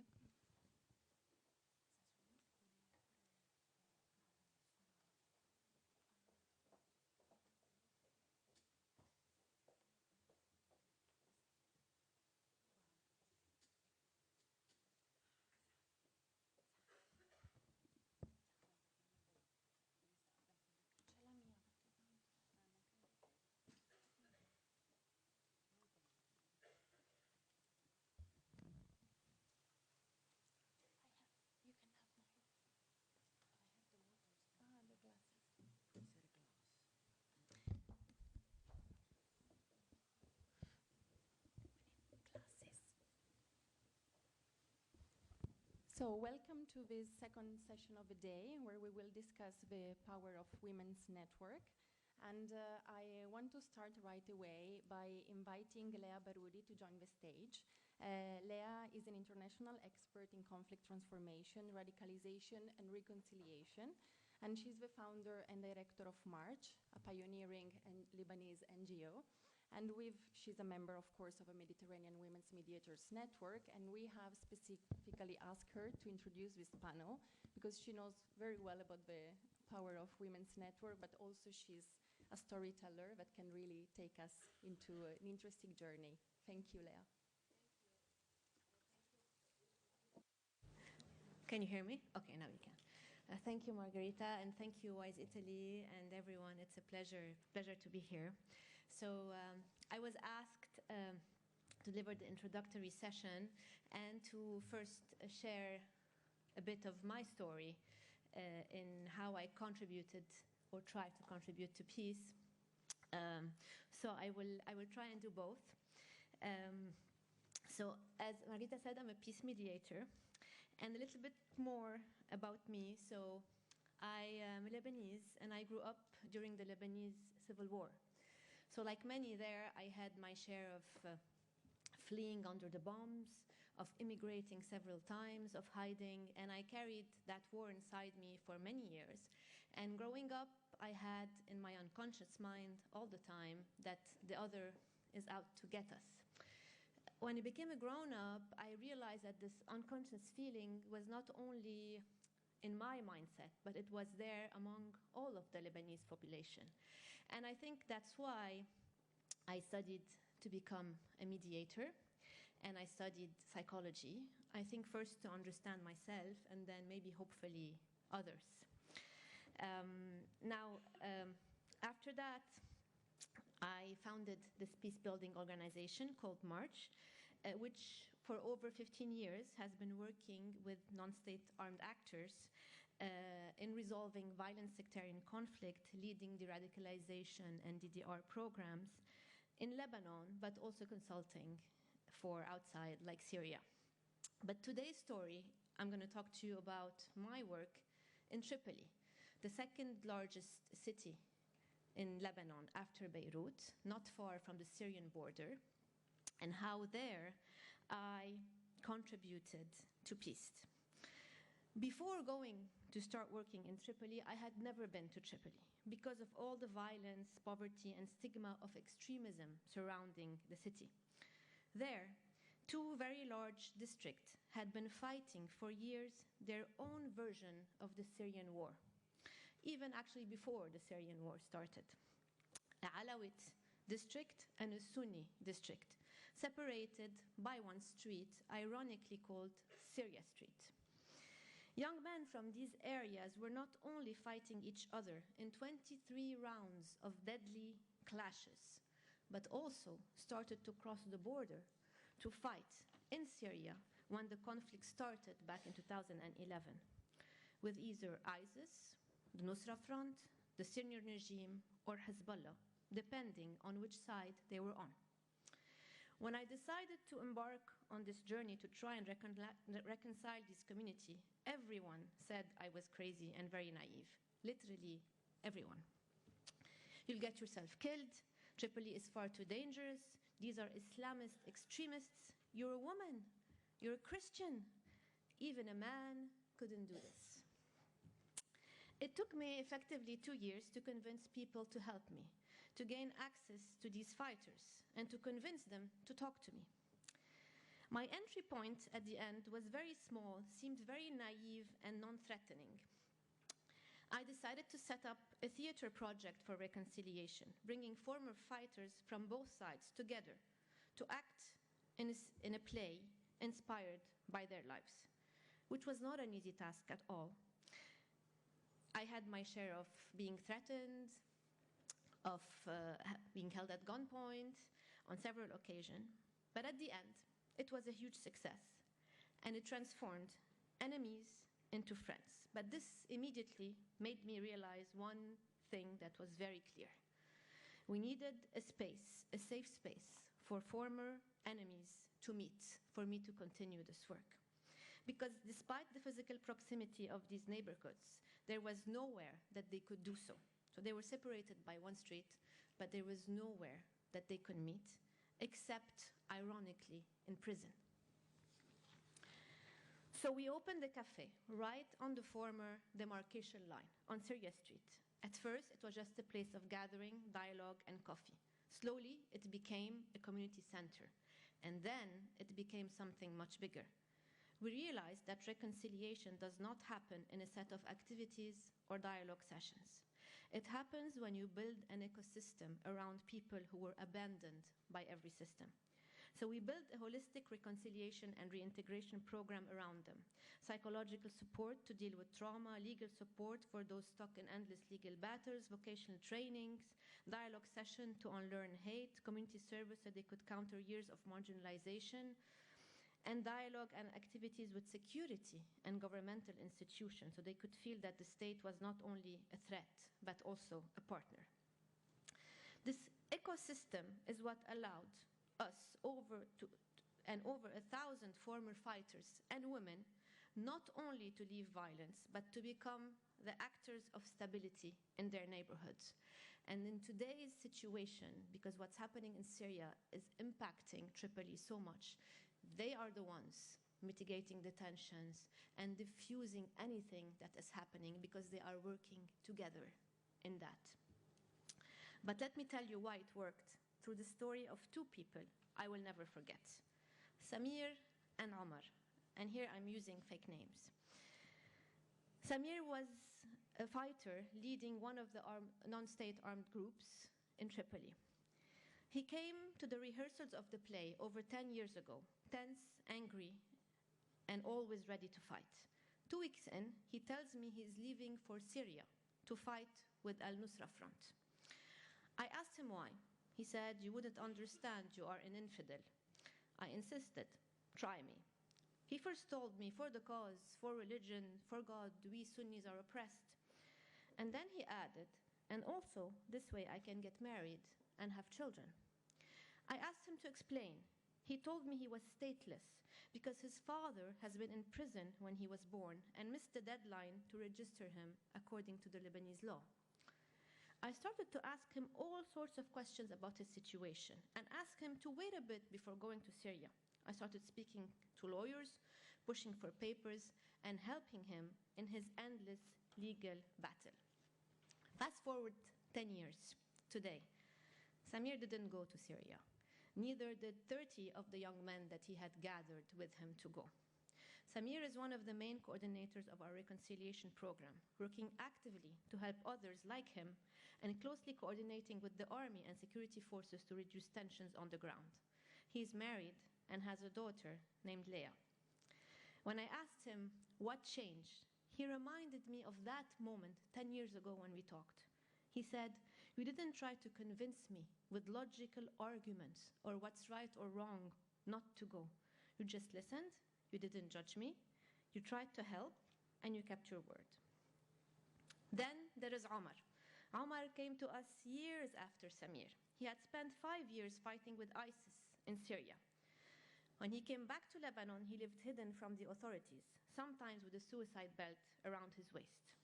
He was later caught, imprisoned 6 years on terrorism charges. Inside prison, he saw on TV the opening of our cafe and said to himself, "Those traitors to the cause, when I'll get out, I will bomb that place." After prison, he started circling our cafe, angry and suspicious. The irony is, he ended up joining out of desperation because he needed support and no one would employ him, convinced by another young man in the program. At first, he wouldn't even look me in the eye and stormed out multiple times. One day, I noticed he was unwell. "You need a doctor," I said. He refused. I insisted. He refused again. I insisted to know why, and after hours, he finally admitted to me that he was traumatized of medical facilities because of his time in prison and because of the time that he was deeply severely wounded in Syria. I still insisted, shared with him how I overcame my fear of flying, and offered to go with him. And after hours of talking, he finally caved in. The next day, Omar came into the cafe with a group of his friends, his brothers in arms, and looked me in the eye for the very first time and told me, I convinced them to join the program. I told them maybe we could trust you, that you were different. Fast forward 5 years. Omar, the person who was part of ISIS and who wanted to bomb our cafe, is now in charge of its security and actively mentoring other young men not to fall in the same path as his. And when I asked him what changed, he told me the whole program is great. Psychological support, classes, trainings, everything is great. But that's not what made me click. And he reminded me of that moment and said, it was the first time in my life I felt someone was looking at me just like a human being. And for the first time, I saw someone else as a human too. These are just 2 stories out of hundreds that touched me deeply and taught me the real secret of peace building. First of all, conflict is an emotional process. It's not a rational one. Yet too often, the peace building and mediation world tries to address conflict using rational tools. Data, processes, activities seems to be what matter the most. But no matter how perfect our activities and processes are, if we do not touch people emotionally, we will not achieve much. What matters is not what we make people think or what we make them do. It's what we make them feel. Do they feel disposable or that they matter? Do they feel belonging and hope or anger and betrayal? Do they feel safe or afraid? Secondly, when I studied mediation, they taught us the most important thing is to remain impartial. I don't believe that. The most important thing is to build trust. It's not about us, the mediator, yet in a way, it is very much about us because we are the bridge. If people don't trust the bridge, they will never cross to meet the other on the other side. And that trust is not built by big speeches, but through acts, no matter how small they are, because these acts are tremendously contagious and create a ripple effect. Third, finally, women are not just an addition to peace processes. They are necessary to achieve real impact, because contrary to what I've been told, being a woman was my greatest asset, and it was crucial to my success. I was not perceived as a rival and inspired trust, even in very patriarchal societies with army general and with hardened ideological fighters, because they felt safer to open up with me their vulnerabilities and fear. And that was the key to unlocking all the rest. Because it's not, and it was never about changing people. It's about helping people go back to their core selves, to who they were before the traumas, the humiliations, the negative experiences, and the fear. Because it's the fear that makes us the worst versions of ourselves. It activates our primitive brain, the amygdala, and makes us do terrible things, especially when manipulated by external factors. But when people feel safe again, that fear loses its grip. And unfortunately, in today's world, we are making people more and more afraid. So we women are not included in peace processes for the sake of it. We bring skills that produce real results. And yet women like us are still treated as exceptions. We are still asked to prove our expertise even when we are delivering results that the system could not. This is exactly why networks matter. Because individually, each one of us can be dismissed as one inspiring story. Collectively, we become evidence, and we become a body of practice, and we become weight. Networks are about advocacy, but they also allow us to share methods, support each other, and so decision maker what actually works on the ground. They give us collective weight to demand more than inclusion. We want impact, power, and permanence in peace building, because we are not waiting to be invited. We are already doing the work. Thank you very much.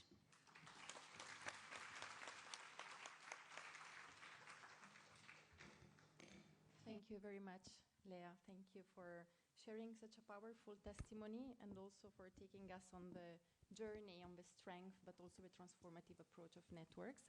And I think we have to remember also that networks include Samir, Omar, right? So the collective works of women networks reach many others which are involved in the process. Over the past few years, women's networks have emerged, and this process and this trend confirm that women networks do play a vital role. But also, as Lea reminded us, networks are made of individuals, women's mediators, women's peace builder, negotiator, they all share a common objective. The achievement of peace, a peace that is equal, a peace that is fair, a peace that is sustainable, a peace that recognizes the rights of all, but especially that recognizes the needs of everybody for building it. We have discussed this during the past panels and contributions. Today we're living in a global context where this vision doesn't fit perfectly. It's a world which is marked by an increase in conflict, where the use of hard power, military or economic coercion is often the default response. So we must ask ourselves how to navigate this order and disorder. How do Women's Peace Network continue their work in such an environment? How to secure meaningful inclusions in negotiations and tables and processes that are too often and increasingly closed, bilateral, and also dominated by power politics. And we know that from an external perspective, negotiation tables remained overwhelmingly male-dominated. We see female participation tied to the presence of women at top leadership level, which is still low, unfortunately, rather than a systematic inclusion of gender-responsive approaches to peace building. But also, we don't see what's behind. Often we don't see what's happening on the informal spaces. And this is where actually Women's Network provide effective and how this bridge can then lead them to the formal spaces. And this also brings us to the heart of today's discussion, concrete experiences, showcasing, learning, harnessing what works. We have a panel of professionals that really do have a first-hand experience of Women's Network, so that can help us in getting the tangible, the concrete aspect of networks, as often we might get lost in the rhetoric. It's not only about inclusion, it's also about the type of, as mentioned, the type of peace we want. So let's start with Dr. Lara Scarpitta. Lara is the Senior Advisor and the Head of a Gender Program at the OSCE, the Organization for Security and Cooperation in Europe. The OSCE has taken concrete steps to advance women's participation in and leadership in peace building and mediation. And I want to talk about a recent publication that the OSCE has done and published together with Mediterranean Women's Mediators Network. And it really portrays, I really recommend everyone to read it, because it portrays and shows how Women's Network really support the implementation of a WPS agenda. So first of all, Lara, I would like to ask you what are some of the key takeaways and lessons learned from this paper? So building on and based on the findings, how have networks proven effective? And if you can also, sorry, time, I know it's short, but with a forward-looking, perspective, what partnership or new partnerships should the networks forge in this new complex environment, if it's needed, if new partnerships are needed? Thank you.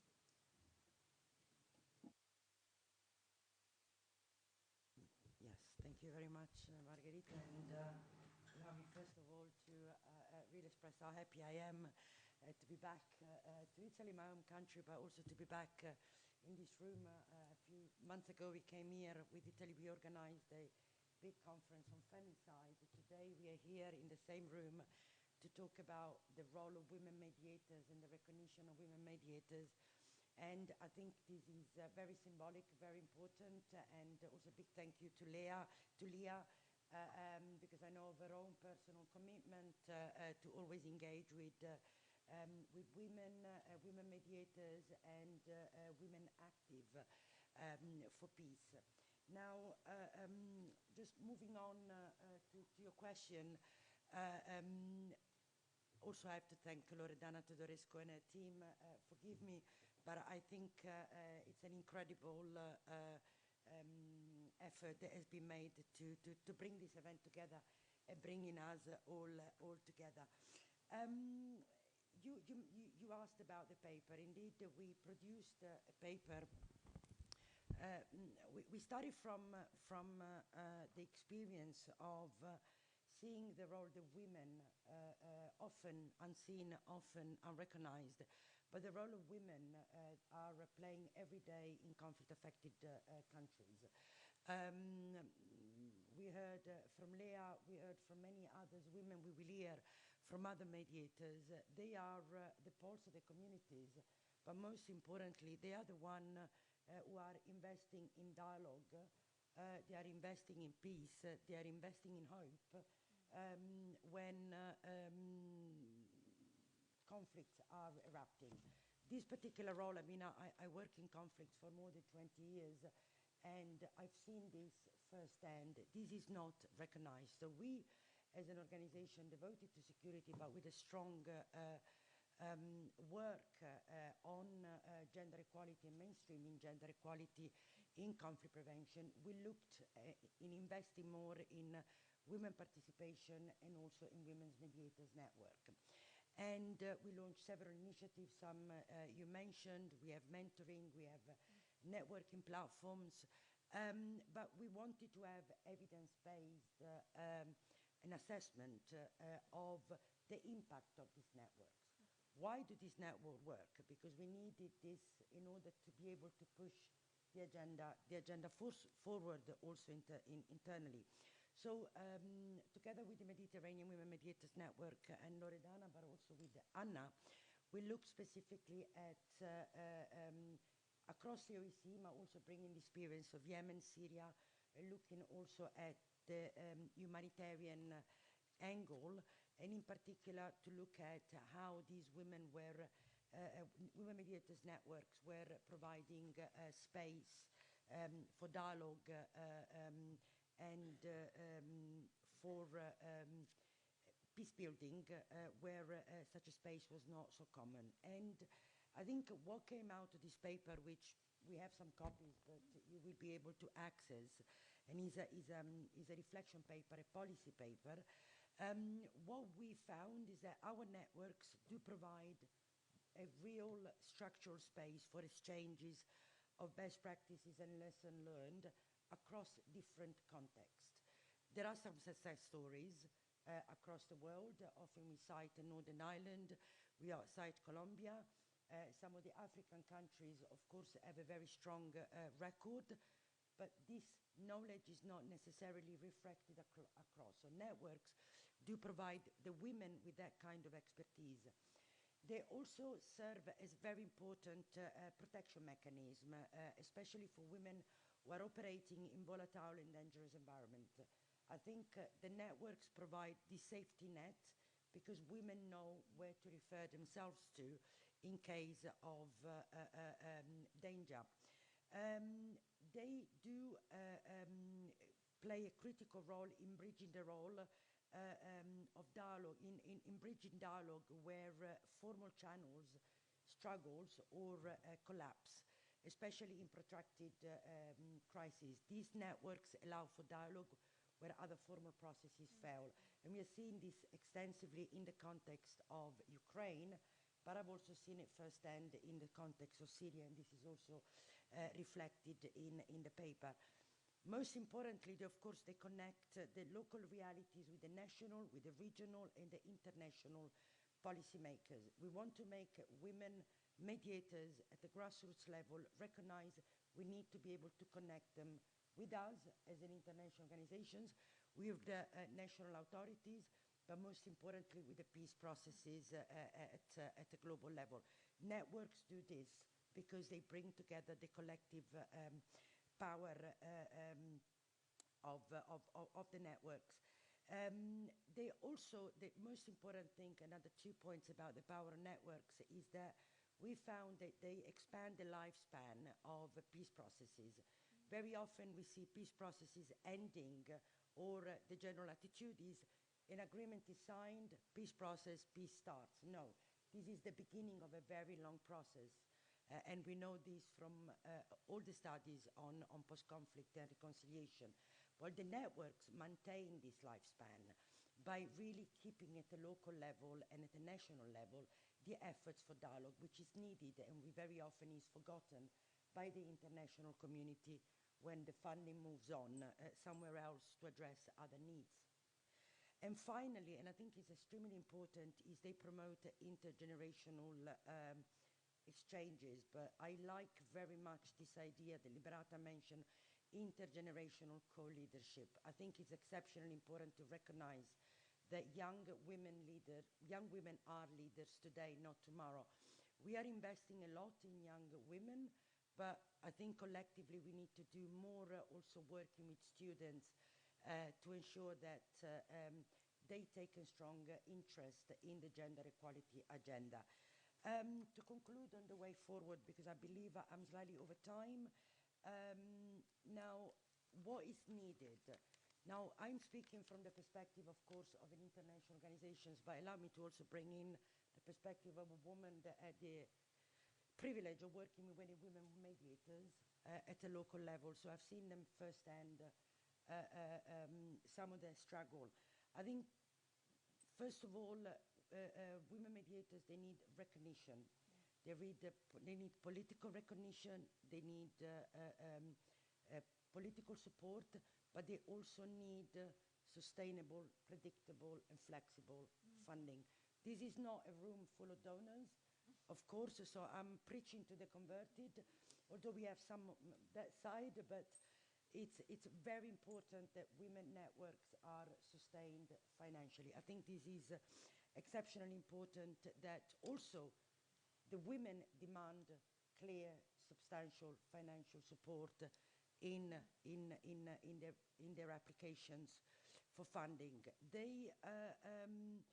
Women networks also need a very much stronger institutional partnership with parliaments, with foreign ministries, with multilateral organizations. And, you know, networks of women, there is a lot of networks of women, and sometimes we hear there are too many. I believe there are not enough. What it's needed is to bring them together, to strategize. Meetings like this are very important.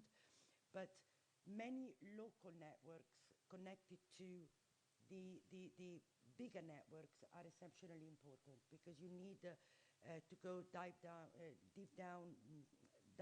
into the ground.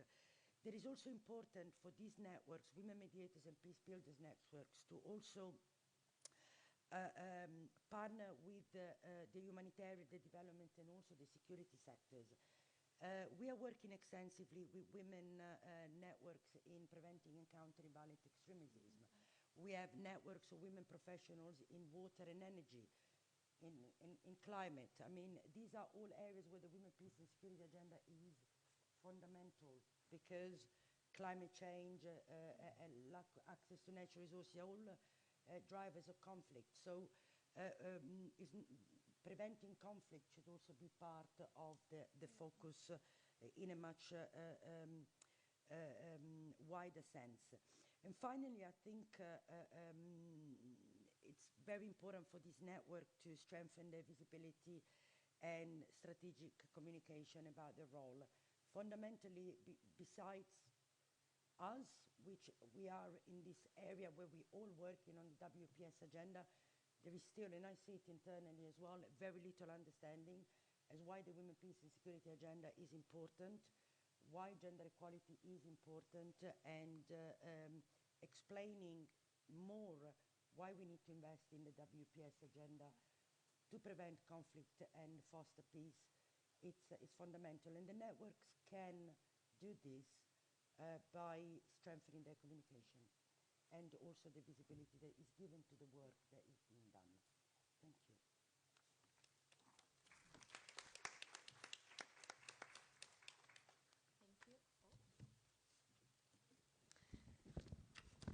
Thank you very much, Lara. I think I liked a lot what you said about networks also covering different areas, because this is something that it's now, we are called to do, often specializing into specific areas. And women's network, as are made by women's professional, really provide a platform to address violent extremism, to address climate change, digital, cyber. So I think it's really important when networks also comprises different skills that can really have a multiplier effect wherever they go.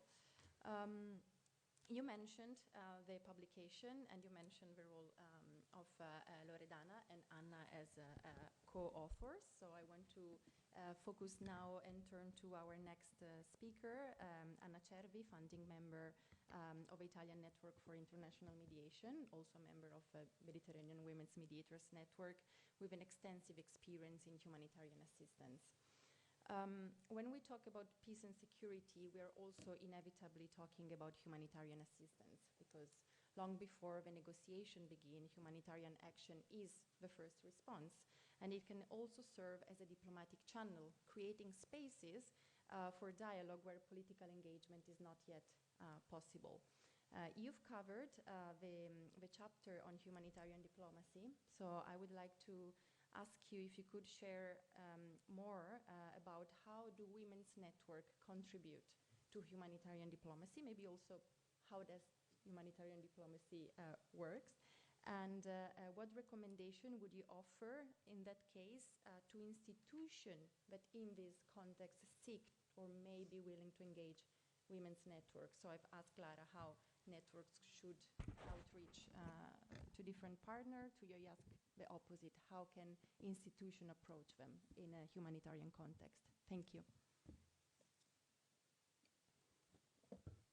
Thanks for having me today on this panel, and it's a pleasure to see many faces, some of which are very familiar, others less, and I hope I'll get to actually know more of you later.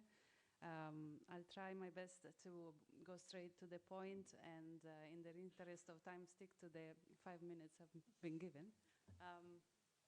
But I guess I'd like to start from where Lea ended, which is that in the midst of a crisis, women are already doing the work, especially when it comes to humanitarian diplomacy, that perhaps needs some clarification given the confusion in the media in the last, especially the last 2 years or so, as to what humanitarian action actually is. I'm very critical of humanitarian action, and I think I have the right to do so because I was serving in the sector for 16 years, and therefore I can criticize whichever reforms I think the sector needs. This said, I don't appreciate criticisms that come from uninformed, let's say, angles.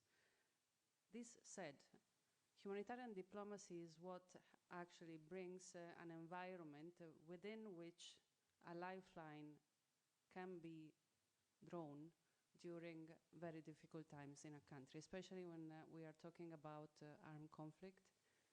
Humanitarian diplomacy is not just done by humanitarian actors. Humanitarian diplomacy is done with whomever is in charge of deciding yes or no when there is no time to decide. And humanitarian diplomacy needs to go through all the possible ranks of decision-making that will determine whether it's a yes or a no to a convoy that needs to enter a besieged area, to a train that needs to pass in a certain area, through humanitarian doctors that need to actually safely cross a buffer zone, and the list is very, very long. To go through all these ranks of decision-making, and why do I say decision-making? You might think that in war there is chaos.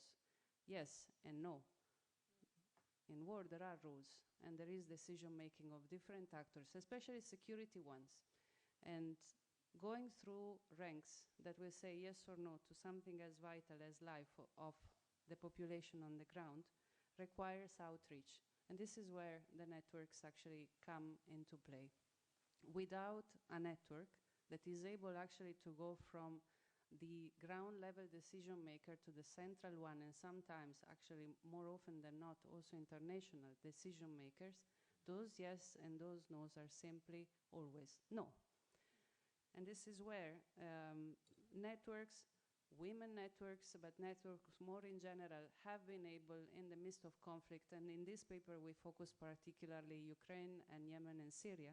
I'm not going to enter into the details of any of those examples, but I'm happy to expand even later or in these days together. In the midst of those crises, actually, another very important element is that networks can navigate those decision-making lines because they are on the front lines during conflict. They are there in a capital, in a village, in a region. They are there and they know what's actually needed to make a decision, a good decision. Now, what we have seen, and this is it is not new, but definitely is coming very strongly to the fore, is that there are voices of criticisms of engagement of humanitarian actors or on humanitarian grounds where very difficult counterparts, them being dictators, them being armed groups, them being actors that are under international sanctions, categorized as terrorists, etc., etc., etc. And equating dialogue with those actors as being siding with them. No. Humanitarian diplomacy entails that you go, and I go back to what I said before, you go to anyone that actually decide yes or no, regardless of their labels, regardless of their colors, and by doing so you are not siding with them, you are not, pass me the word, an activist, you are just trying to do your job in a very difficult circumstances. Now, what do I recommend to institutions? And here I go and move and closing. I recommend definitely first off to ensure that in their delegations that are actually dealing with these issues in their own countries, when they travel abroad, regardless, they do have a good representation of gender as a start. I don't know how many delegations I've seen in my number of years in difficult countries that were all made up by men, and remember that in some context, if you are a man, you don't talk to women, end of the story. So that's one. But secondly, I think it's also to ensure that you take the time to understand what humanitarian diplomacy actually is in countries that are going through war, that you identify the levels of decision making and you reach out to women and men that are working together across territories, across control lines of these very colorful maps we often see of countries at war, and are able actually to continue dialogue even in the midst of war and death. I'd like to stop here, as I said, and thank you again for listening. I know it's been quite a lot of talking so far, but also for having us today and share our experiences. Thank you.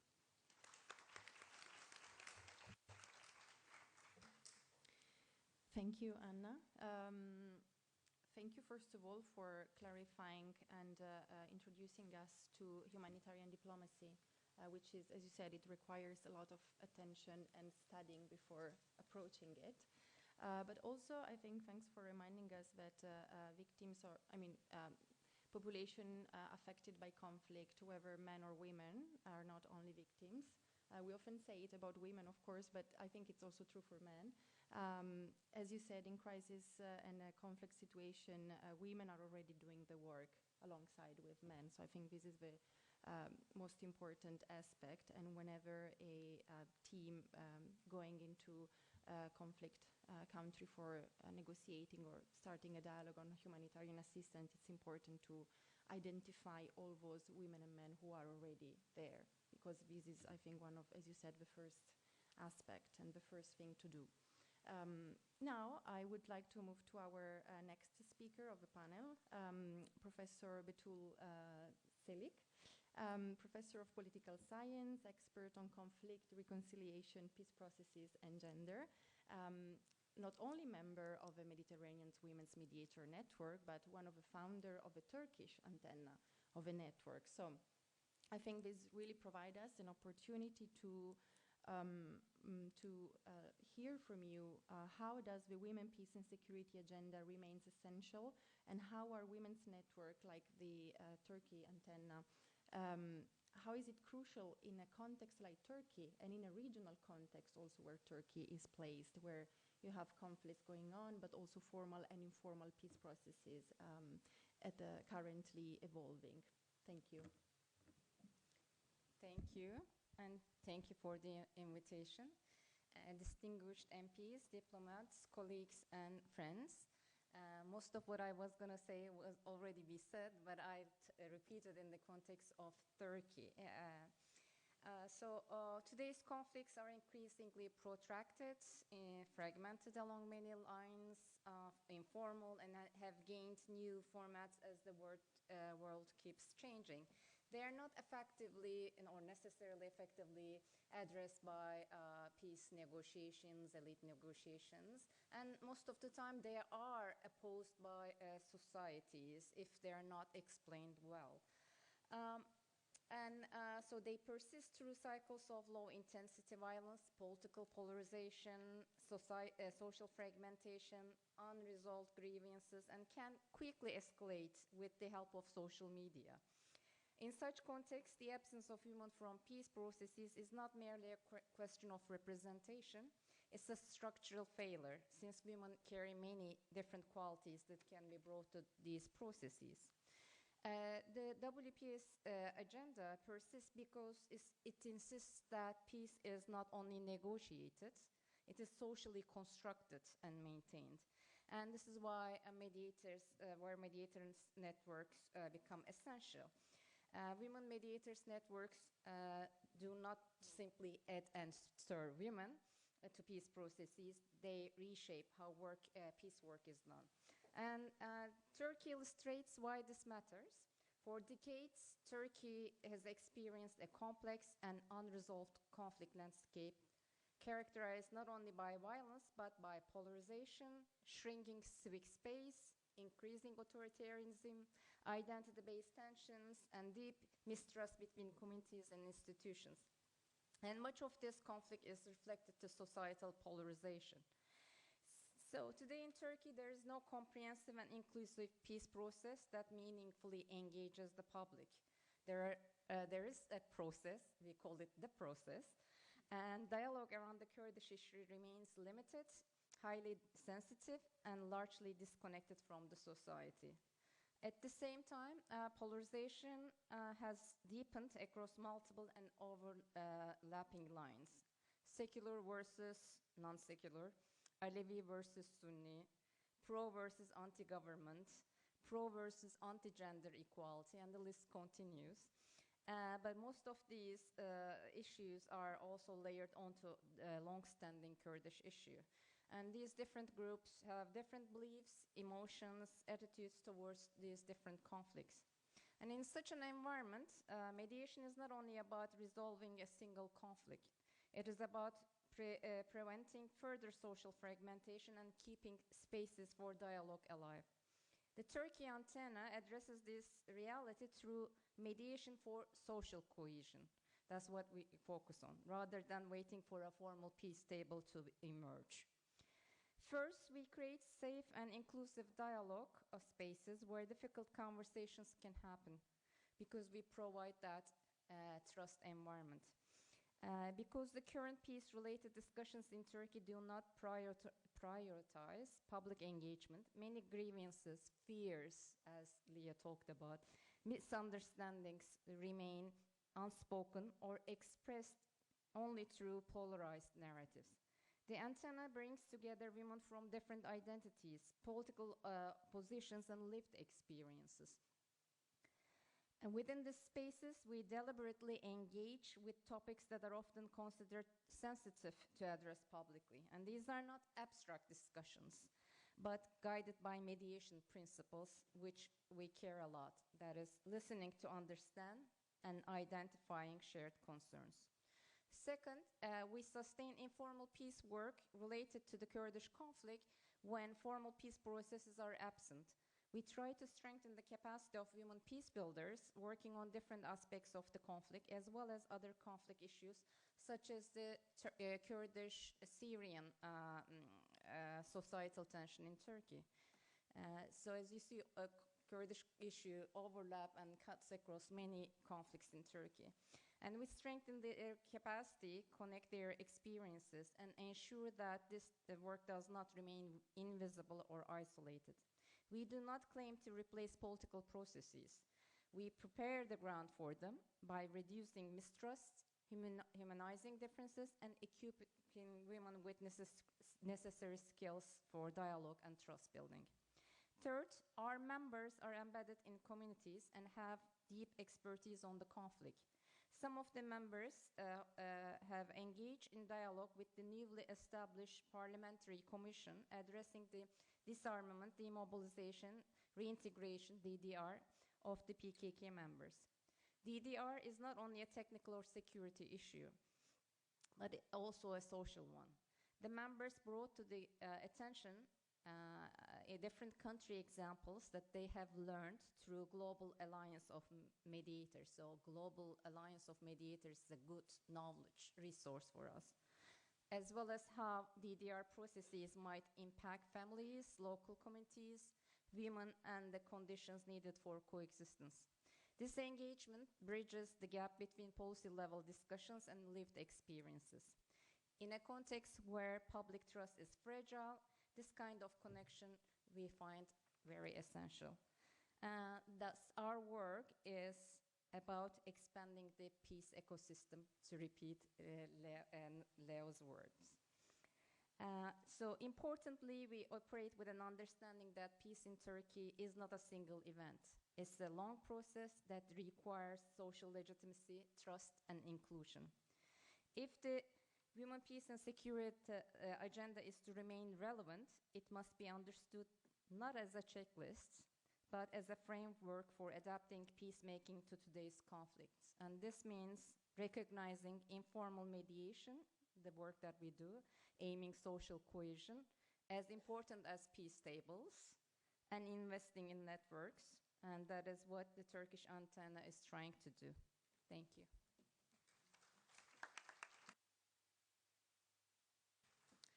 Thank you very much, Betul.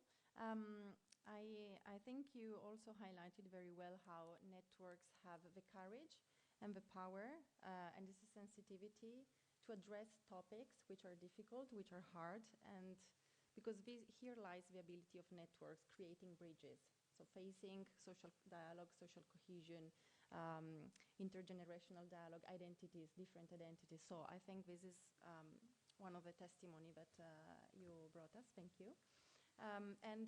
Talking about bridges, we are very honored to have here Serena Lippi, our last speaker. It's also, I think it's important to have you at the end of this panel because we are bridging towards the diplomatic world, but also it's also the environment where we operate.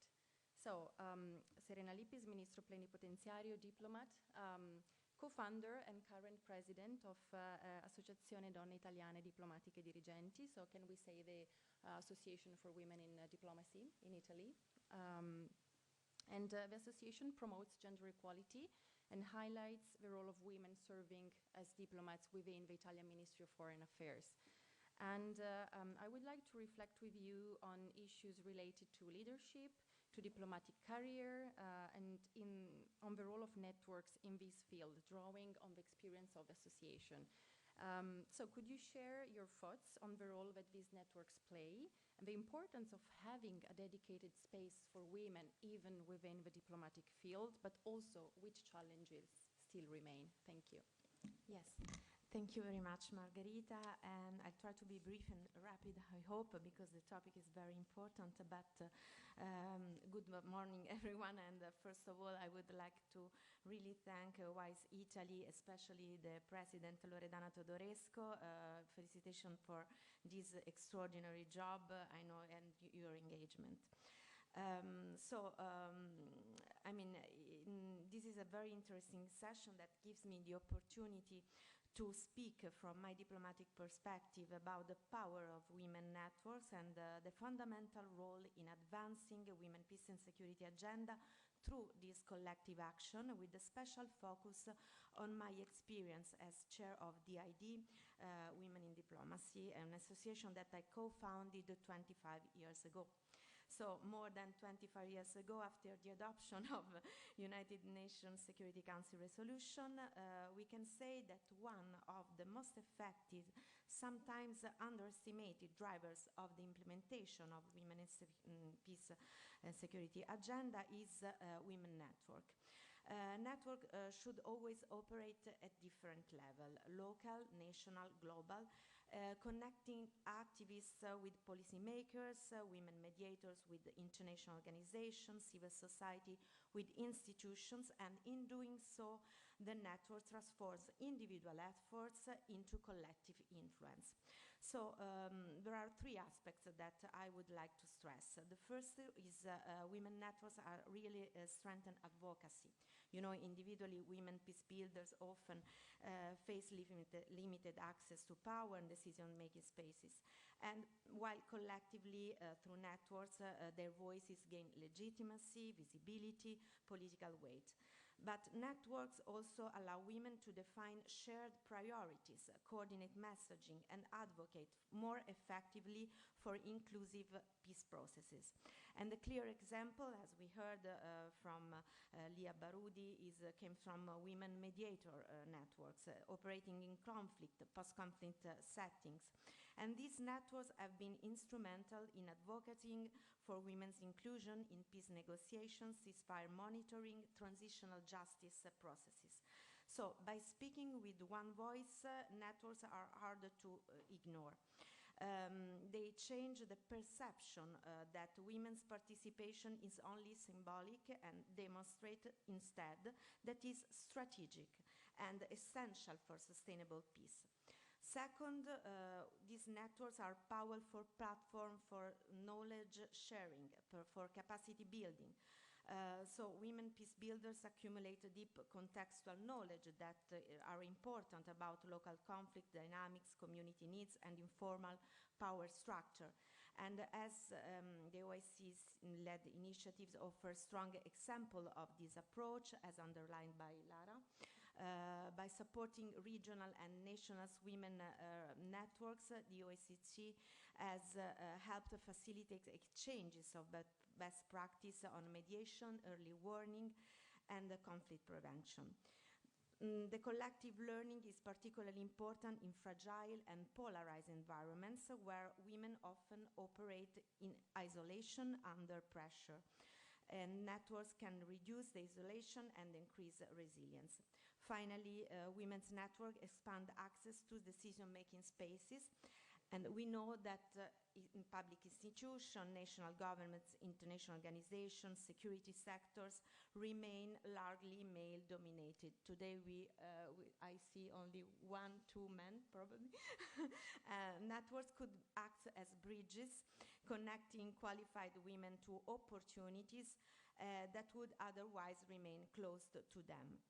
So this is not only about representation, it is about influence, real influence. Women, peace and security agenda reminds us that peace is not sustainable if women are excluded from decision making. Yet despite normative progress, women remain underrepresented in diplomacy, mediation, and senior leadership, especially in conflict prevention and resolution. And this gap is not merely a question of number, but is a question of whose perspectives shape priorities, strategies, and outcome. And finally, it's important to recognize that networks do not succeed automatically. I share perfectly the point stressed also by Lara. They require political support, sustainable funding, of course, institutional recognition. And women's networks should be seen as a strategic actors and co-creators of peace and security solution, because women organized collectively, peace becomes not only more inclusive but more durable. And from a diplomatic career perspective, women networks are enable of leadership. Leadership is often described as an individual journey, defined by merit, resilience, personal excellence, but these qualities are, of course, essential, but they are not sufficient. Diplomatic careers are demanding, hierarchical, and still shaped by informal rule, expectations, and power structures that have not always been designed having women in mind. This is where networks play a transformative role, because networks should provide something institutions alone often cannot give: a space of trust, peer learning, and mutual reinforcement, because they offer visibility where women may otherwise be overlooked, and they create channels through which experience, opportunity, and institutional knowledge can circulate. The experience of DID, my association, illustrates that this clearly. For 25 years, our association has served not only as a professional network, but as a community that connects generations, sectors, and career paths. It has created a space where women can exchange experiences, discuss challenges openly, and collectively advocate for change within the institutions. But our network performs at least three important functions. First, the network strengthens leadership capacity. And second, the network provides support at key transition points in our career. Network offers mentoring, sponsorship, and practical advice precisely at this moment of vulnerability, let's say. And third, network enables collective voice. Individually, women may hesitate sometimes to raise systemic issues. Collectively, they can frame these challenges as institutional and not personal concerns. In doing so, networks contribute directly to policy change, including on gender equality, inclusive leadership, and the implementation of women and peace and security agenda. However, we must also be honest about the challenges that we face and that remain to do. Women's networks must avoid becoming closer or symbolic spaces. They must be inclusive, intergenerational, and connected to decision-making processes. They must engage not only women who have already made it, but also those at early stages of the career, those in non-traditional roles, and those operating in fragile or conflict-affected contexts. Another challenge is sustainability. Again, networks often rely on voluntary engagement, limited resources, and the additional invisible labor of women who often, as was in my case, are already having professional responsibility. Ensuring institutional recognition and support for these networks is not a privilege, but it is a strategic investment. Finally, advancing the women, peace and security agenda requires networks to look outward as well inward. Collective action is most powerful when it builds alliance across institutions, across country, but also with male, because the male component is fundamental, allies, who understand that gender equality strengthens diplomacy and peace building as a whole. In closing, I would like to return to the idea of powers of women networks. The power does not lie only in solidarity. It lies in their ability to convert experience into leadership, leadership into policy, and policy into lasting impact on peace and security. When women support one another, they do more than advance individual careers. They reshape institutions. They broaden the definition of leadership. And they ensure that peace and security are built on inclusion, credibility, and shared responsibility, because peace definitely is a collective endeavor. Thank you, and again, congratulations for this forum and for your anniversary. Thank you.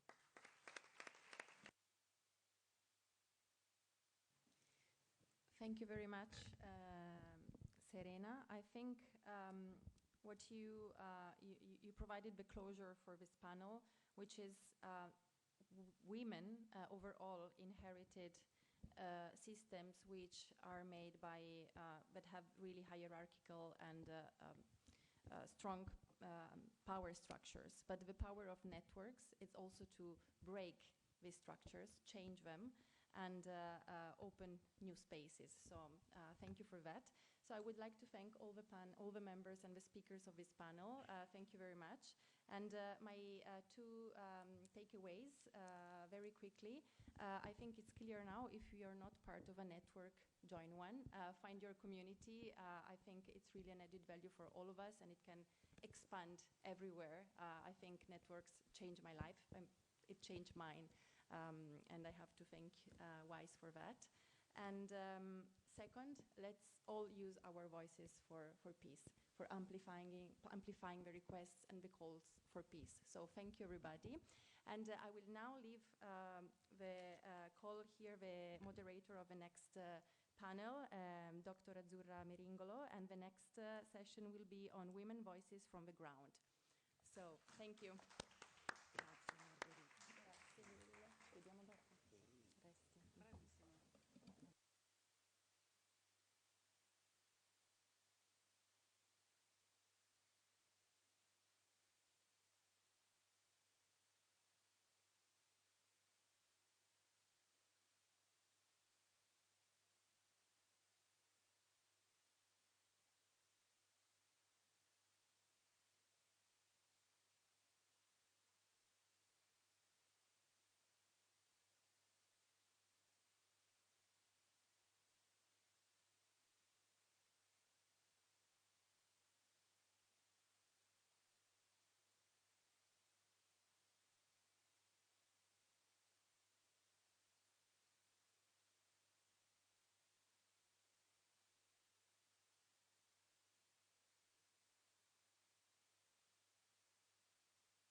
Maybe two, also for the...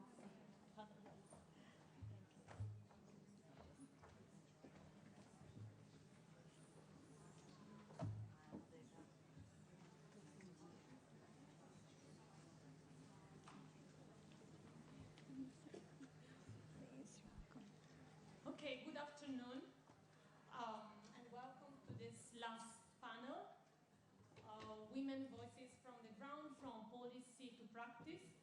So now we want to focus on the real impact of the women, peace and security agenda in conflict and post-conflict settings, because it's This agenda is more than a set of frameworks or policies. It's true value, and it lies on what it can really changes on the ground. So whose voices are heard, whose experiences shape peace processes, and where gaps between policy and reality still exist. Let me briefly introduce. I'm Foreign Affairs correspondent at the Italian National Broadcasting Company, the radio department, and again, I'm one of the founders of Wiis Italia, so I'm very happy to be here among all of you. I work in my daily life in crisis zone, witnessing firsthand how women's contributions are often transformative and decisive, especially around and among civil society.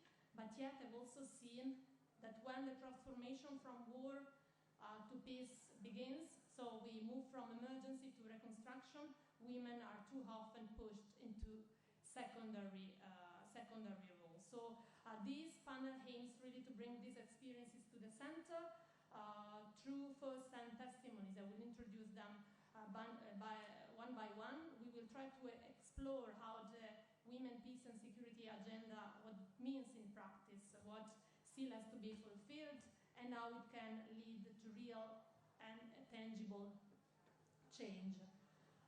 We will hear from different contexts, from ongoing conflicts like the Israel-Palestine, Ukraine, to fragile settings, Afghanistan, Syria, and look also at the hand to the historical cases like the Balkans to understand both immediate and long-term challenges for women participation. Even though, as we already told, Iranian women are not directly involved to our panel today, I want really to recall their long and courageous struggle, which is not only feminist, but also deeply political, even in this last wave of protests, initially sparked by economic grievances. If we think about what happened inside the bazaar, they have been at the forefront and have become again a symbol asserting their rights, dignity, and vision for a just society. But in order to open this debate, now we want to listen the story of Dr. Irina Drobovic. She's founder and CEO of the Day After Foundation, a Ukrainian organization promoting women leadership and meaningful participation in building sustainable peace and recovering following Russia's full-scale invasion into Ukraine. So, Irina, I will ask you to come to the podium and share with us your story and your experience. Thank you. Thank you very much for invitation, and good afternoon. Hello. Buongiorno. I'm only the second day here in Italy, but after walking 30,000 steps in Rome, I'm starting to feel that I'm getting Italian, even though I know only 3 words, grazie, prego, and ciao. Thank you very much for having me. Thank you, Loredana, for inviting me. For me, it's very symbolic to be here.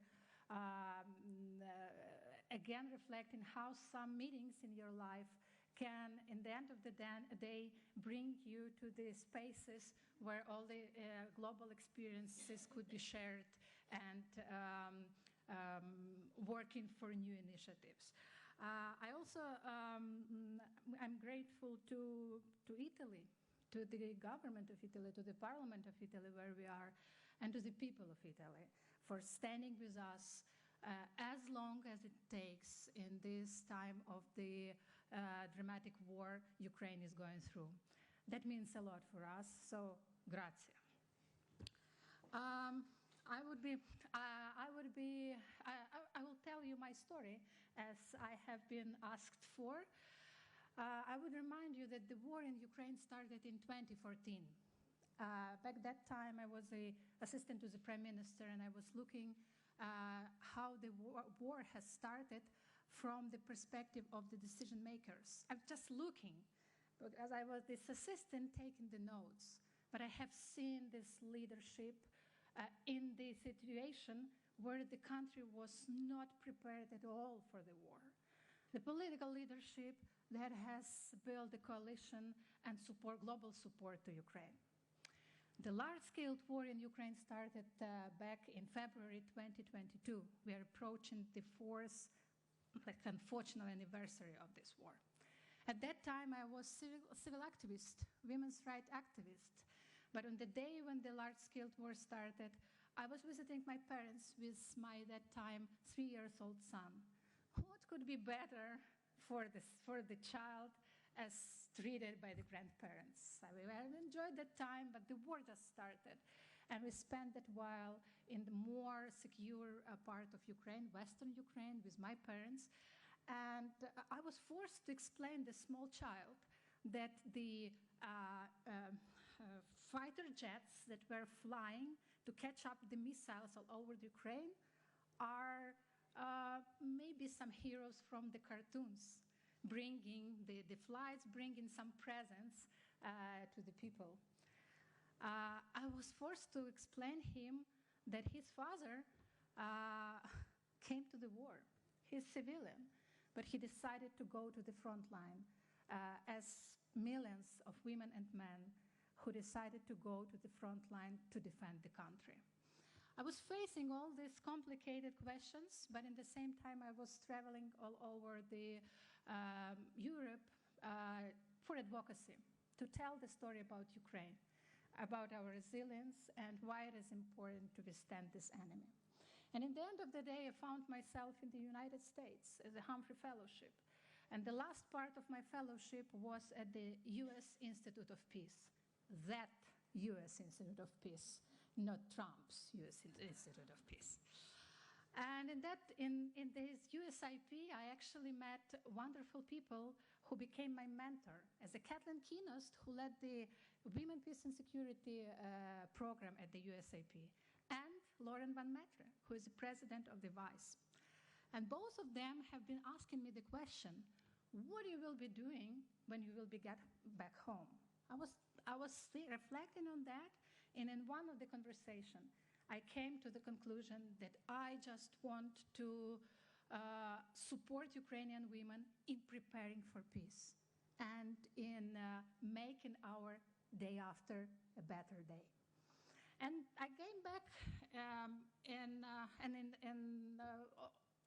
September 2024, together with my colleagues, we co-founded the foundation the day after. Our mission is to prepare Ukrainian women to meaningful participation in peace building. And in our activities, we lean on 3 principles that are also corresponding to the 3 activities we are doing. The first principle we believe in is, unfortunately, the day after will be a really long day. And it is not too early to prepare for peace.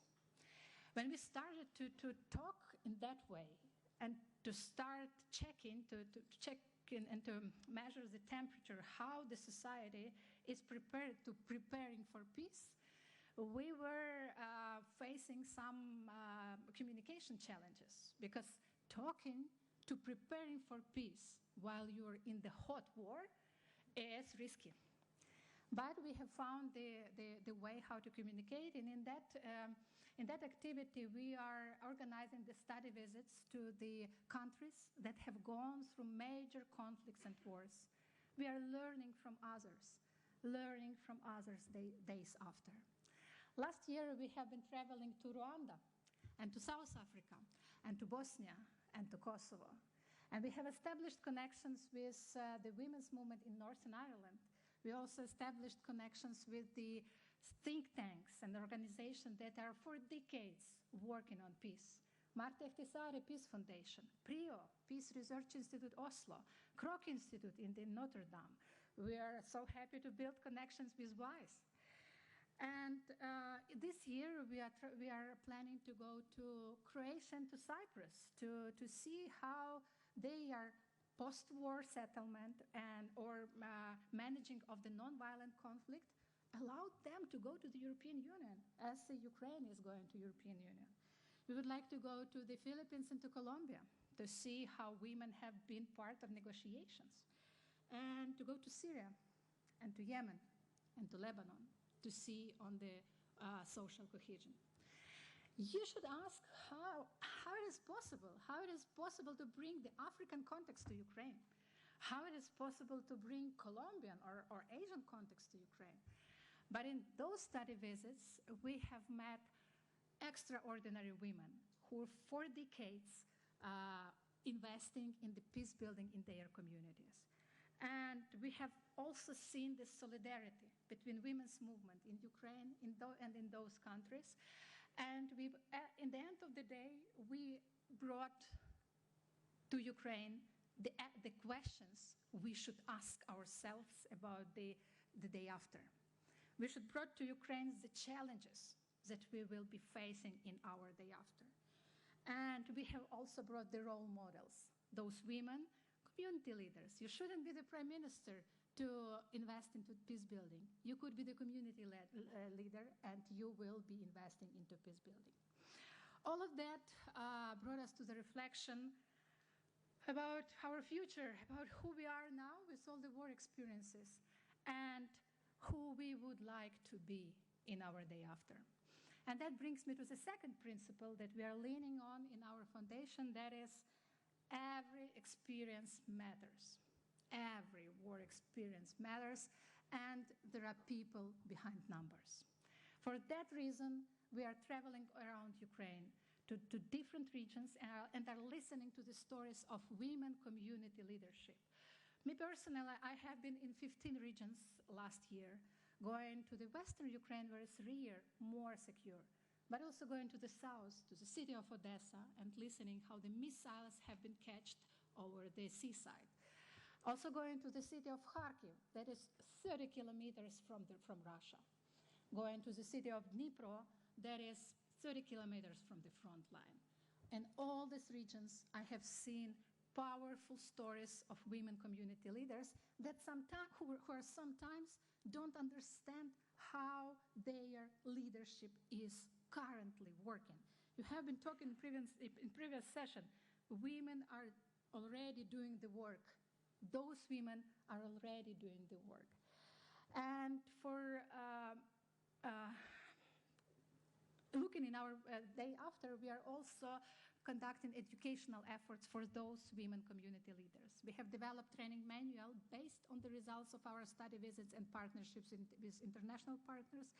And we conduct the workshops and the trainings for women community leaders. We trained them on social cohesion, because the latest data in Ukraine tell us that between 9 and 11% of Ukrainians feel injustice in taking the burden of the war. This is about the experiences. Somebody has lost everything, somebody has not lost anything.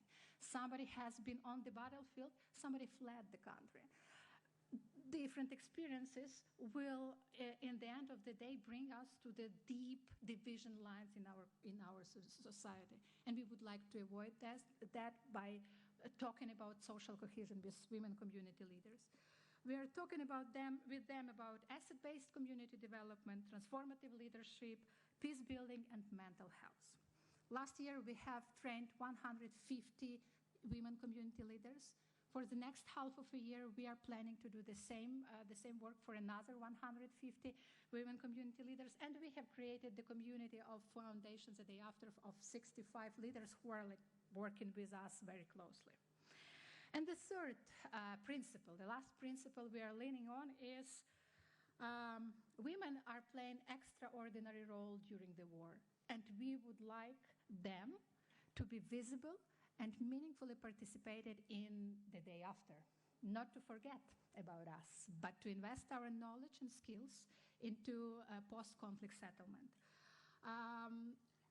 Iran told us that 70,000 of Ukrainian women are in the armed forces. 10,000 of them are on the battlefield, executing the combat task every day.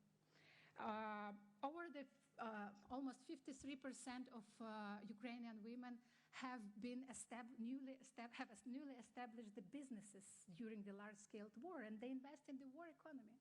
And another poll tells us that more than 56% of Ukrainian women are ready to be back home to invest in the day after, those women who have fled the country because of the war. And for ensuring the women's meaningful participation in post-war recovery, we are conducting national and international advocacy. We are participating in developing the National Plan on Women, Peace and Security, and I will remind you that Ukraine is the only country in the world that has adopted the Women, Peace and Security Resolution, National Plan, being in state of war back in 2016. We are also contributing to the strategic consultations that are discussing the peace building and women's role in peace building in Ukraine. And we are also going for international advocacy. That's what I'm doing here, what my colleagues will be doing in Basel Peace Forum next day, and wherever we can go, we go and tell our story. So all these principles show our work that is based on learning from others, discovering our own strengths and our own resilience, and tell our story, so to share knowledge with others. This is our mission, and that is our choice. The choice that I have made once to become a peace builder, and the choice that I'm making every day to make this work consistent, like my daily life. This is, actually, I will end up with this final reflection about the choice. Yesterday, I was walking around the city, and near the Museo Centrale del Risorgimento, I have seen the road sign where it is stated, "No drone zone." It's not allowed around this museum to have drones. In Ukraine, we also have no-fly zone because there are no flights around Ukraine. So my way to Rome was 30 hours. But everything is flying in Ukraine, starting with the missiles, with the drones.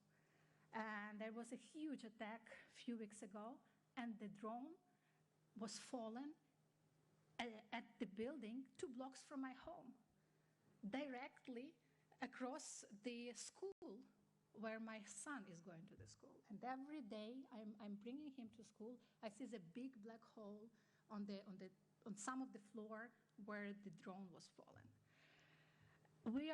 But as soon as I have seen this road sign with a no drone zone written on that, I was immediately thinking about home. And I was thinking, oh my, I just want to be back home. Even though there is a huge humanitarian crisis, as you may know, there is no electricity. Russia has destroyed almost all the power plants in Ukraine. Sometimes we have 2 hours per day of the electricity. And we have there -15 for 2 weeks. We are freezing. But it's irrational. I just want to be back home and to go through all of that existential experience being at home. I choose to be back home. I choose to listen to people. I choose to educate them and to advocate for them. I'm choosing that as many of us are choosing to do the job, the best they could do towards to peace in Ukraine. Thank you.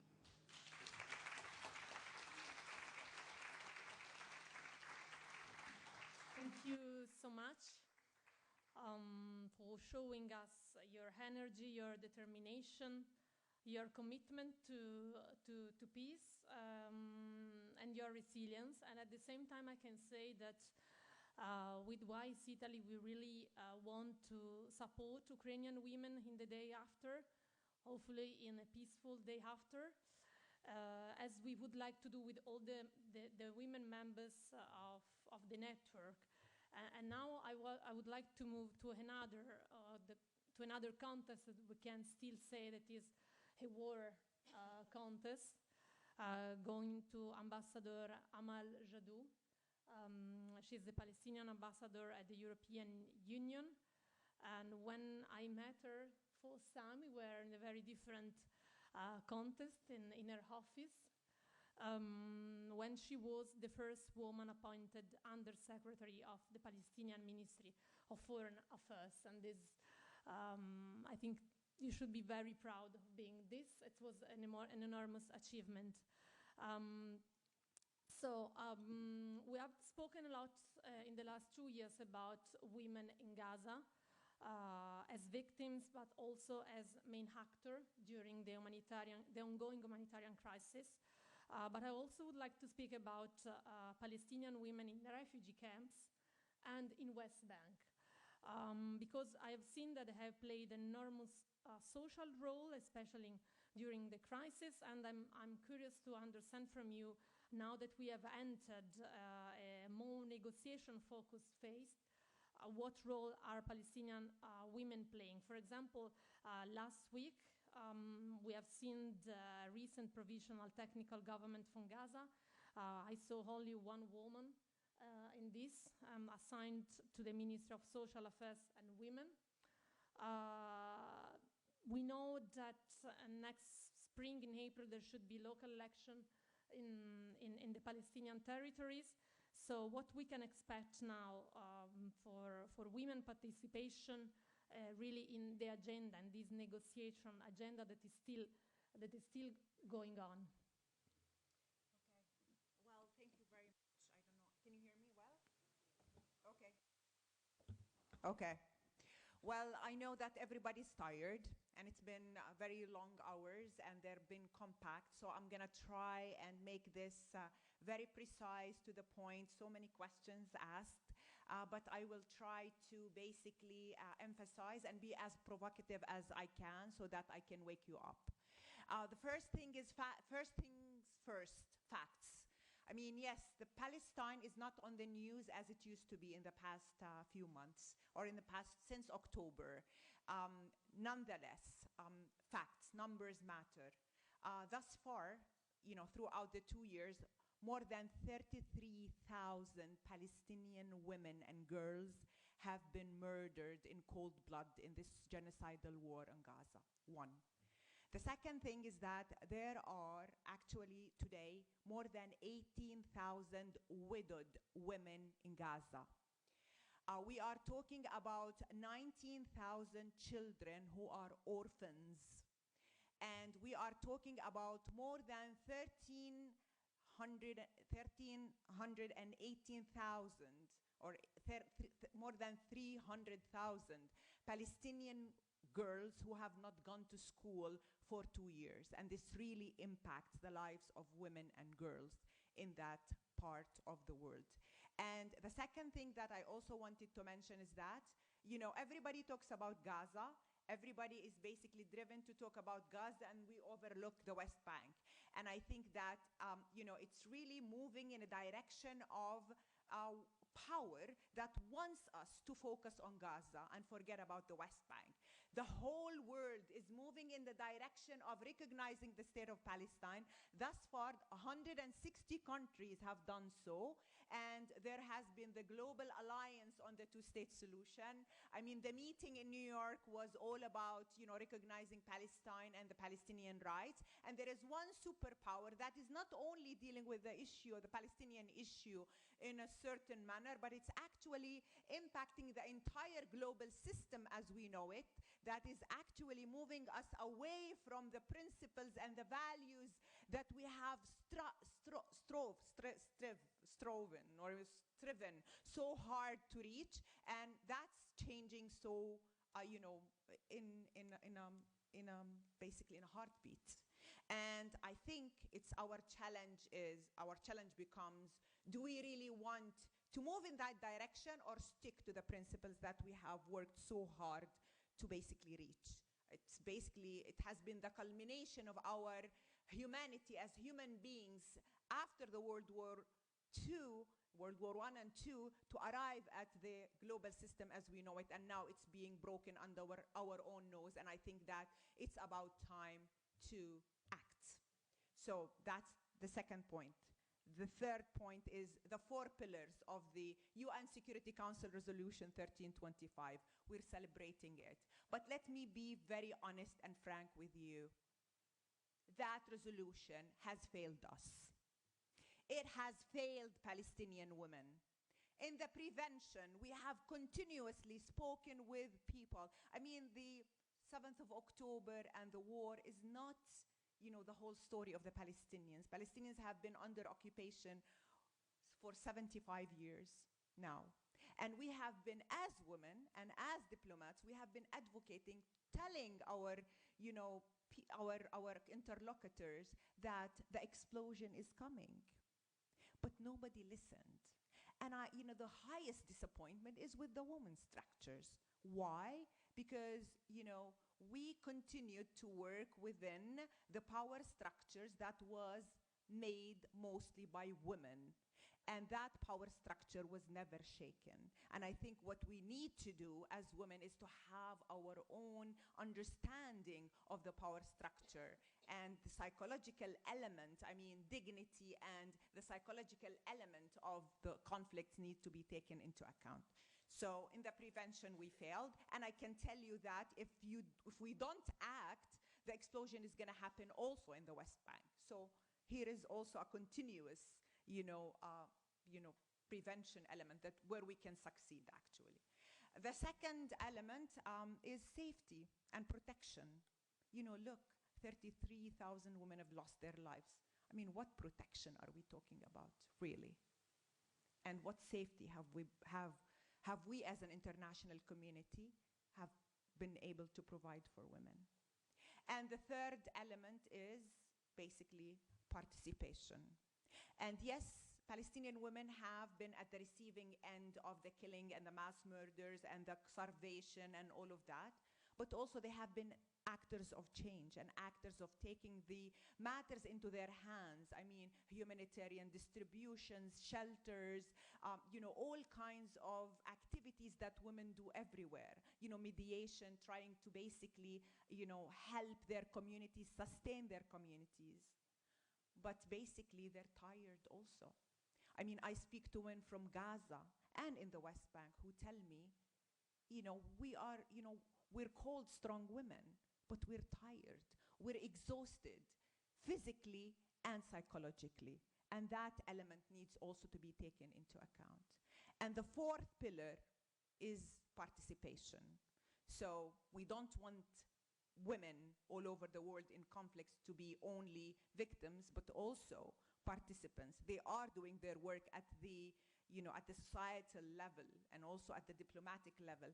But in peace processes, in negotiations processes, in mediation processes, we need to see them as leaders on the table. And I think that it's the network's responsibility, be it at the level of countries, but also at the level of the global alliance and the different regional networks. We need to be working together in order to affect that change. I can tell you one example. I remember that the foreign minister of Sweden, Mrs. Margot Wallström, who was a proponent of feminist foreign policy, which I wholeheartedly believe in, basically have come to visit Palestine at one point. And she sat there and there were so many men. And she said, on the table, where are the women? Where are Palestinian women? So a very simple act, basically, of asking where are the women can create a huge difference. I will stop here and actually, emphasize on elections, just the last thing. It's very important to say that elections will take place in April. And, the very important thing is that we have a quota of 30%. And the unique thing about these elections is that the second person in every list needs to be a woman, and this is very important. And also within each 4 candidates, one of them has to be a woman elected. So that's also very important. I also like to say something very personal. It's an honor for me to be here. And thank you, Loredana, and thank you also, Reina, because I have received so much training. I have received so much empowerment. I have received so much engagement through the Mediterranean Network. And I owe you a lot for making it to the places that I've made them. And I think that it's, it has to be also generational. And we need to see also more and more women benefiting from such experiences. And I think also the last thing that I want to say is that this country is ruled or is governed by a woman.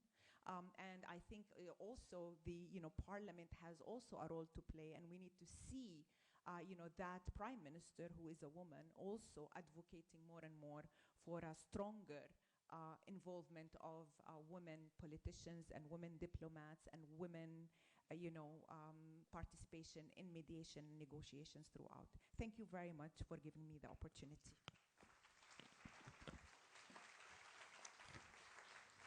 Thanks a lot for this strong message that you gave us, also for alerting us of what is going on, what can happen,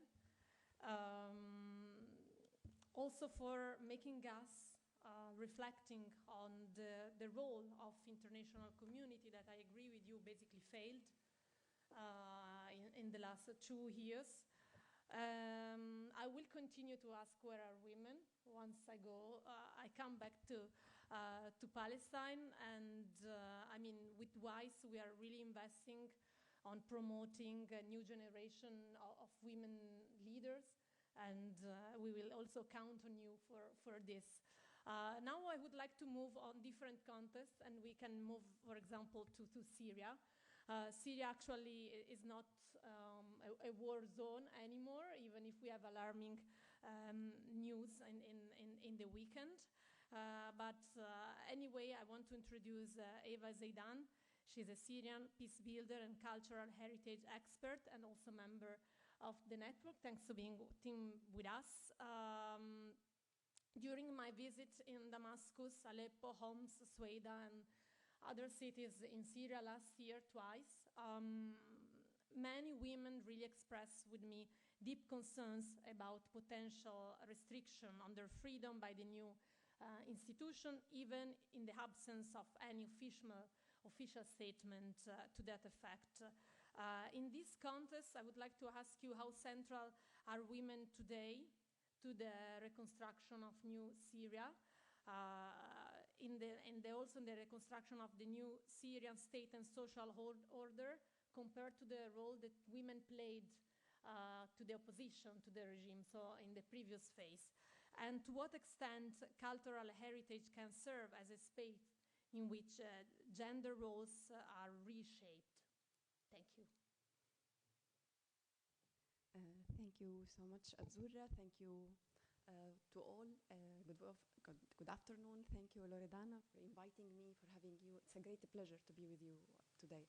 I will try to answer first and giving a general thought about what is the situation in Syria now, and then go to the cultural heritage point of view. More than a year after the fall of Assad regime, Syria is witnessing a remasculization of a political power and public life. What many Syrian women and men had warned about has unfortunately become reality. The structure of current authority neither has nor seek to develop the tool needed to recognize women's role, nor does it genuinely trust women who make up more than half of Syrian society. The remasculinization is built on a much older process of masculinization.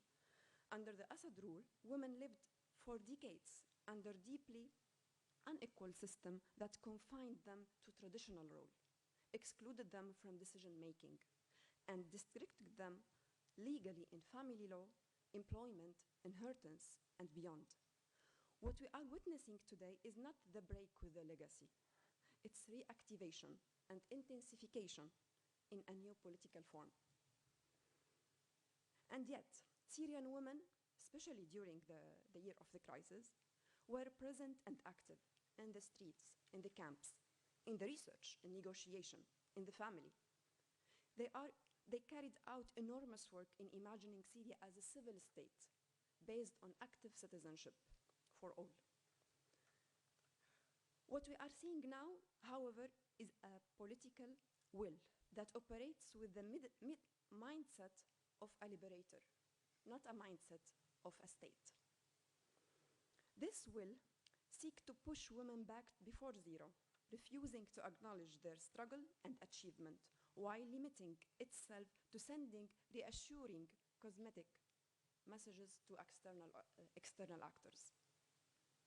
This is evident in several ways. a general climate that doesn't encourage women to participation, the shamefully low representation in women in the cabinet, in the parliament, 4% in the parliament, 1 woman in the cabinet, and key institution, the systematic abduction of women from specific community, and the recycling of law that restrict women's role.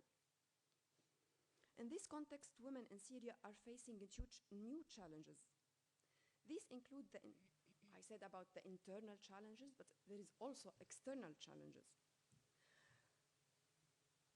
The challenge of dealing with the international actors who were once supportive of women's roles. If we think of Women Advisory Board, of the women in the drafting Constitution Committee, a lot of projects supported women inside Syria.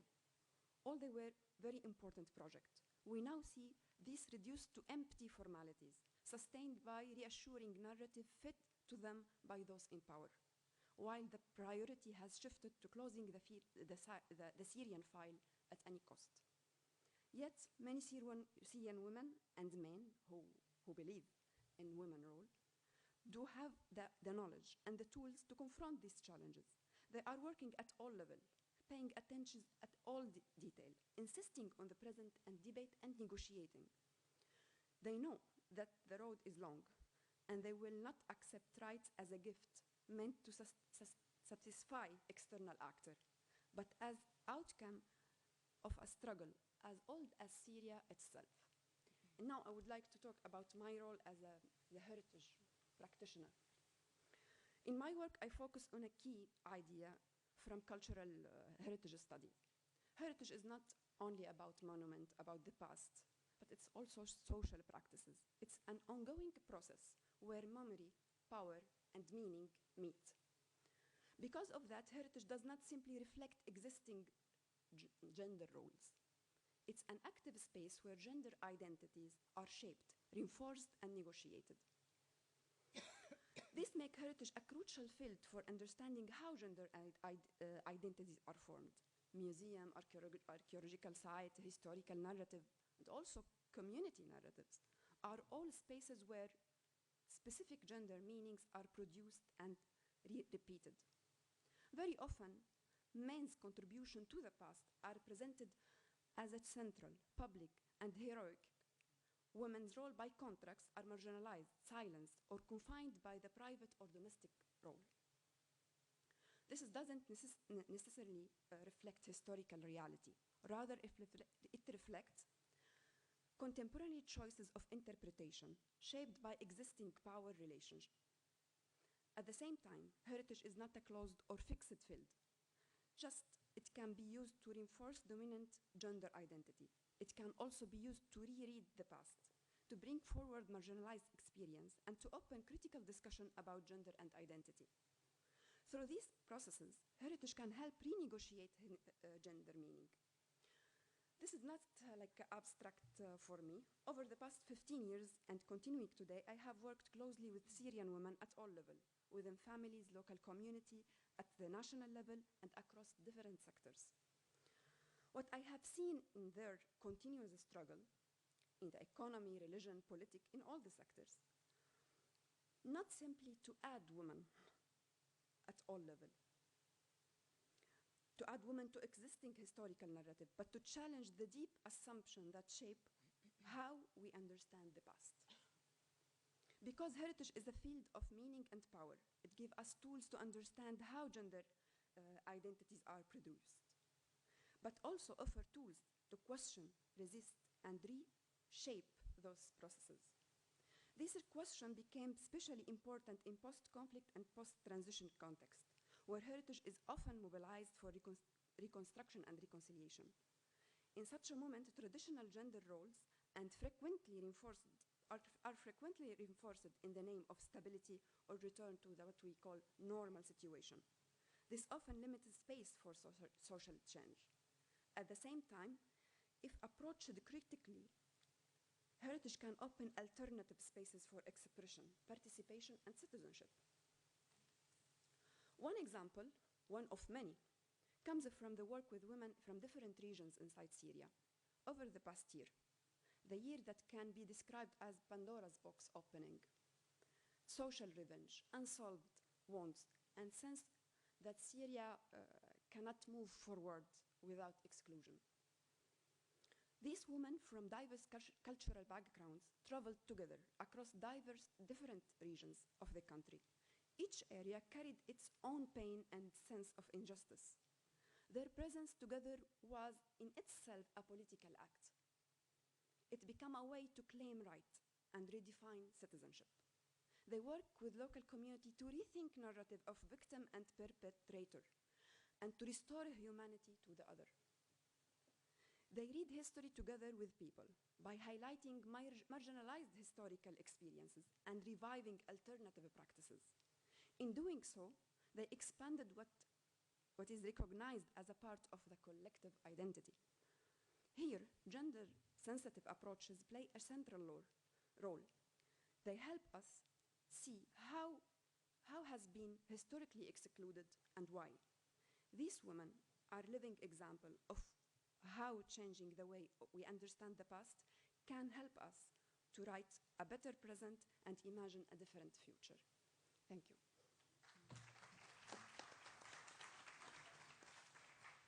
Thank you so much. Even if the picture that you present is also alarming for us, it's warning. As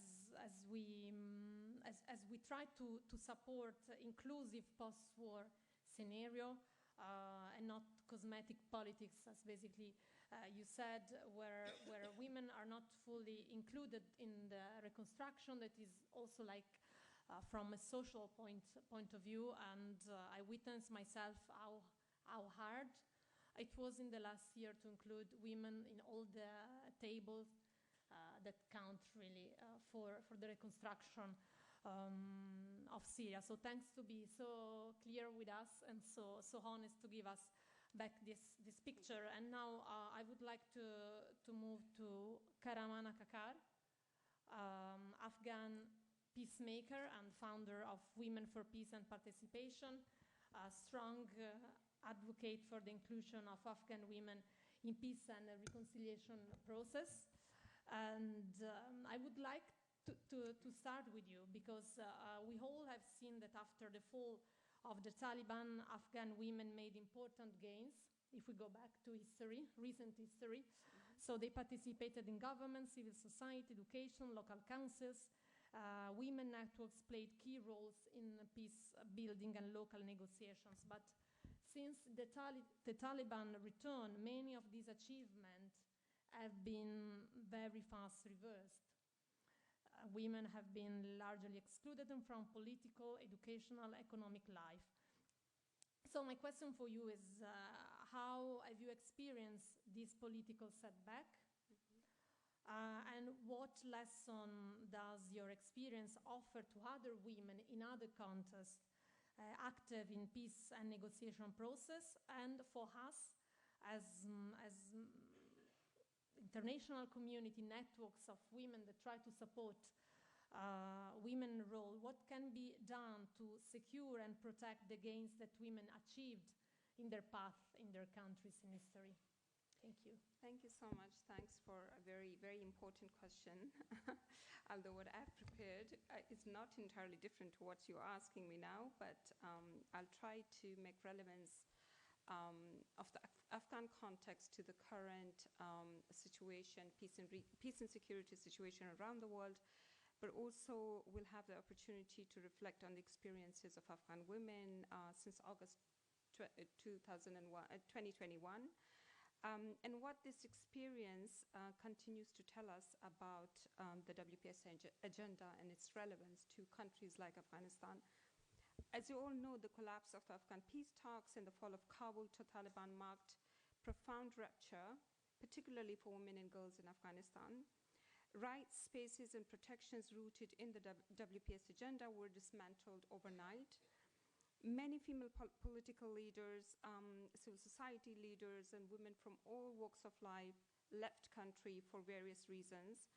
And those who remained in the country live under constant fear, repression, and systematic exclusion from the public and political life. The immediate period in 2021 was marked by shock and grief, but this did not define Afghan women and their resilience.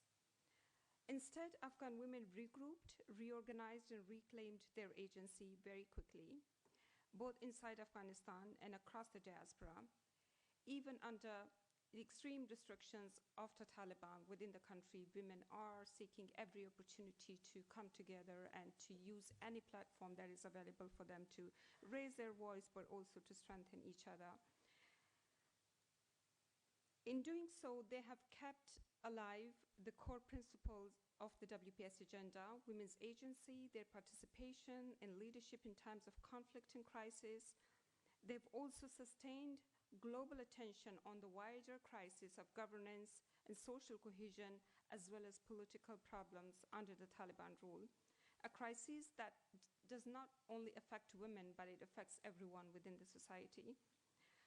Since 2021, Afghan women have adopted strategies that closely reflect WPS priorities. They have engaged in international advocacy on women's rights, human rights, organized around thematics such as education, health, protection, and humanitarian access, and consistently pushed to ensure women's voices are present in political and peace discussions and dialogues.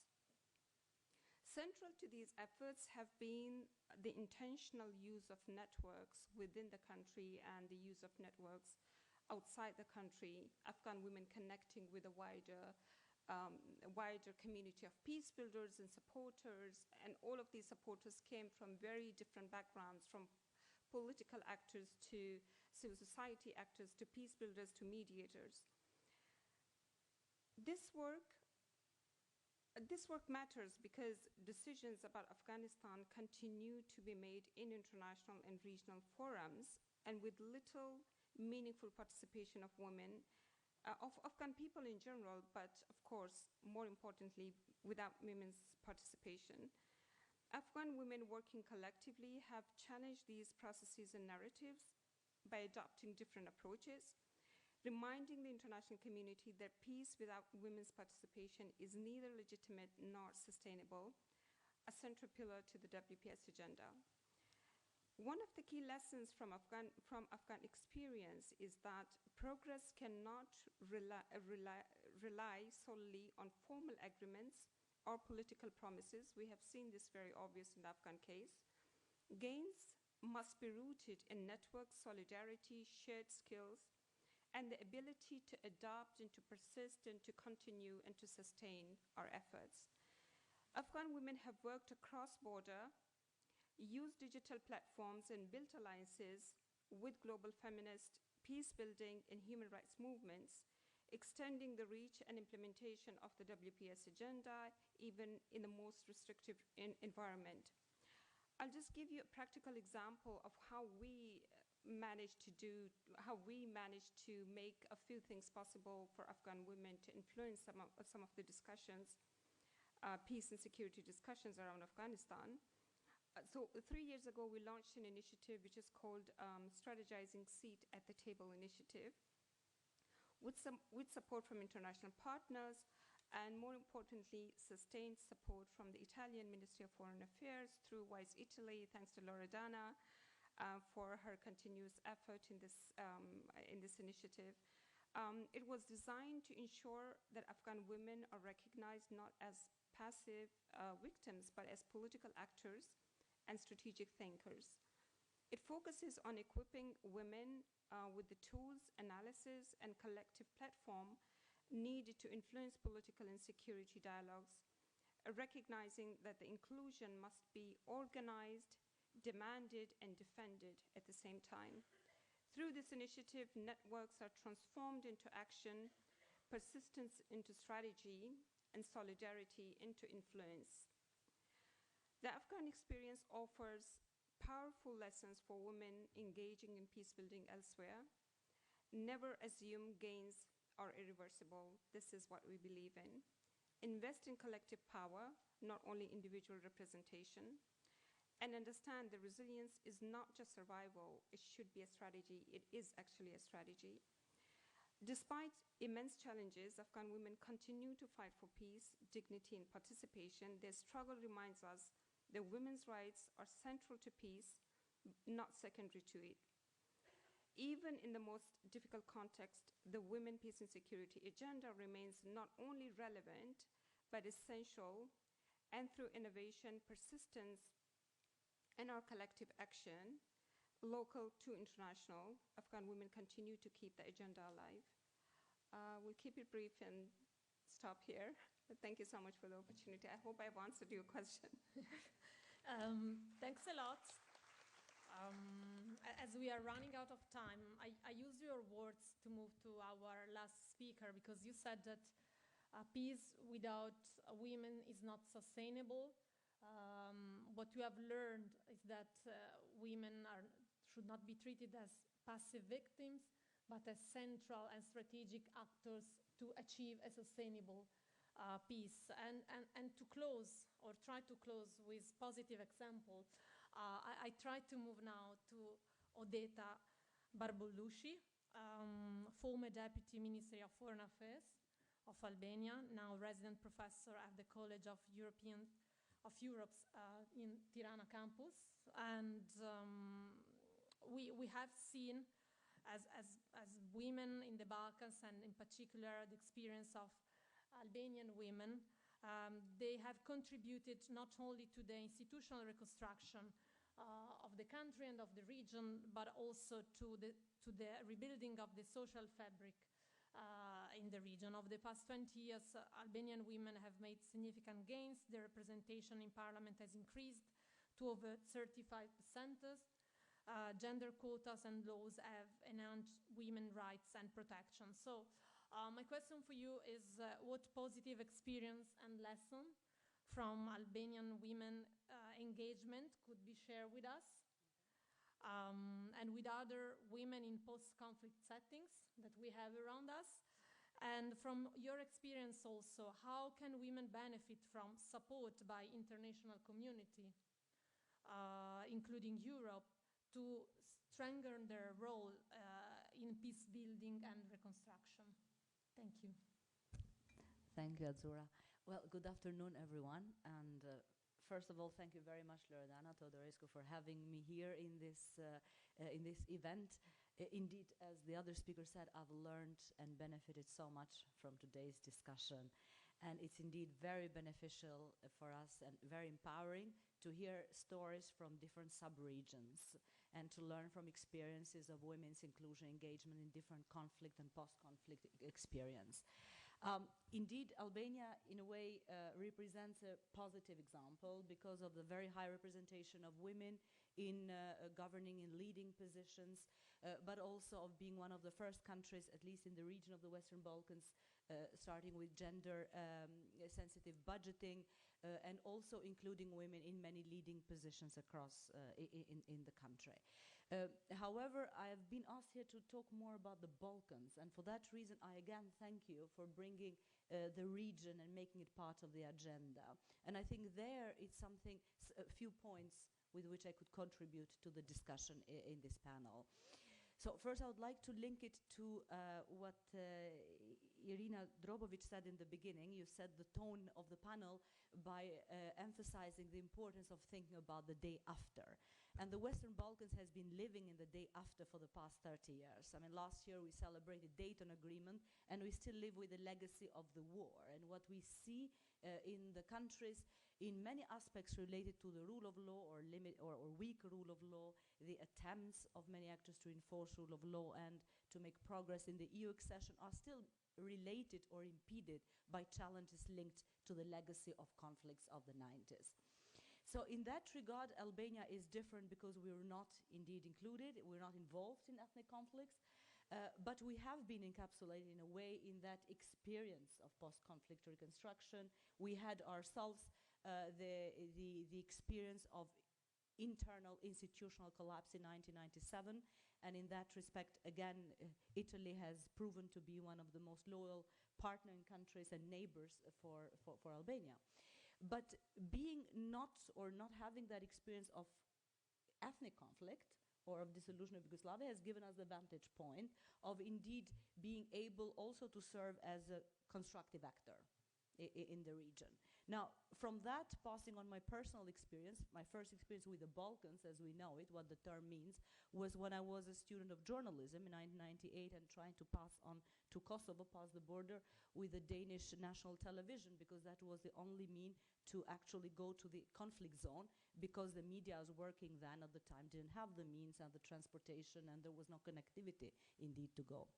Later on, playing forward many years, I started working on the Balkan portfolio and the dossier when I first took up the position of Deputy Minister of Foreign Affairs in 2015. And at the time, I was the youngest woman Deputy Minister of Foreign Affairs, and being both woman and young and coming from outside politics, from academia, made me an outsider, an experience that many women here in the hall, I'm sure, are very familiar with and have learned how to navigate. But for me, working on the region has given me a few lessons, which I will share very quickly, both practical and maybe a bit broader political, that I think can be applied to different contexts. First of all, I've been involved for the past decade in working with actors in the region, with policymakers, trying to forge and to strengthen regional cooperation as a means to build trust and to make peace durable and conflict more costly. And indeed, I think I don't want to go into the merits of that, the deliverable and the good, I would say, results of cooperation built for the past decade. But the lessons we could say is that many of the commitments made, particularly in negotiating tables where women haven't been present, when these commitments and decisions are to be implemented in practical terms, they prove to be completely inefficient or impractical, because what you find out is that these decisions were taken just for sort of strategic compliance, based on the logic that now we should do them because we are told to, we pass, okay, next, so we show that we are cooperative. And then we also sort of, reap some political benefits at home in the capitals. So this was one. The second is that very rarely, different stakeholders and those involved, engaged in the talks on different parts of regional cooperation or agreements, were actually thinking or were guided by the logic of what this means in practice for the citizens when it's implemented. And here, for example, just to give very briefly examples of mobility agreements on the mutual recognition of diplomas, mutual recognition of academic titles by all universities in the region. We had this big sort of a bone of discontent between two parties, Serbia and Kosovo, regarding one or two universities registered differently under different name, and how that would be, how could we recognize now, put a sort of regime that would work for all when we had this example. But very rarely, actually, those involved in these negotiations were thinking, okay, let's roll back, think of it from the perspective of one pupil, one student. What we are putting on paper, how that is applied to one. And then we can think about, the sort of more general rule and the agreements we are putting on paper. I think the third lesson or takeaway would be that, in fact, when there is a deterioration of rule-based order, when there is a deterioration of rule of law in the countries in the region, when there is a deterioration, let's say, of accountability, that has a very direct and immediate bearing, I would say, on the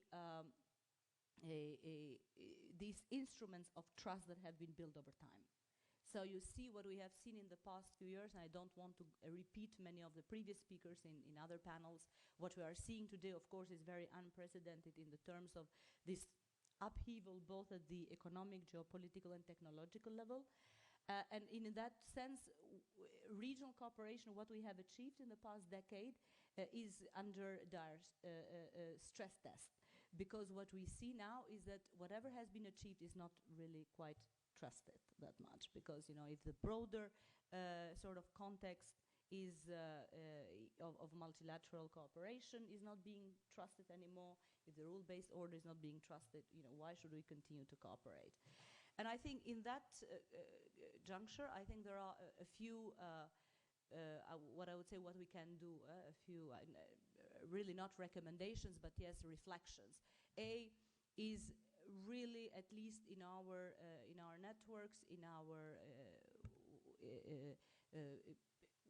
whichever fora we speak, we are invited to not really to be embarrassed to uphold rule of law, not to be embarrassed to uphold multilateralism. And I think for women, they have more to lose when there is a demise of multilateralism. We don't uphold to these rules because we are more romantically attached to these, but because we know that we have more to lose when there is an order and there is a prevailing logic where the strong can take what they can and the weak must endure what they should. So in that sense, that is one.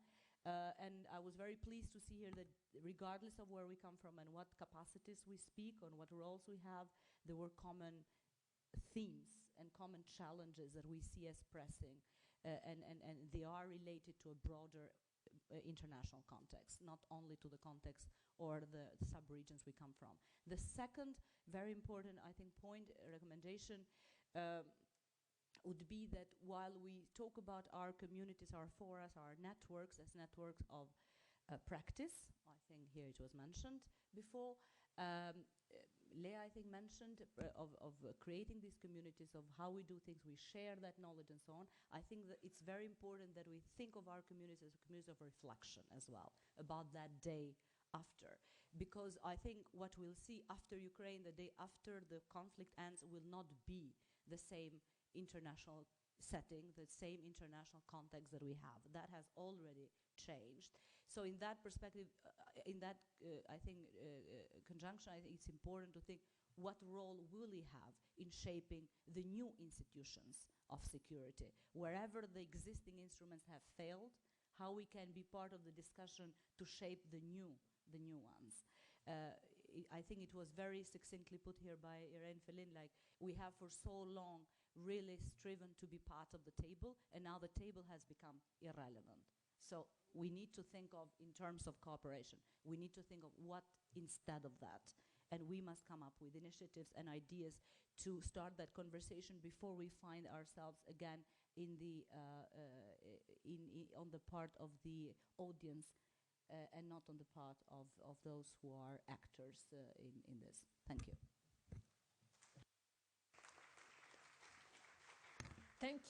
Thank you so much.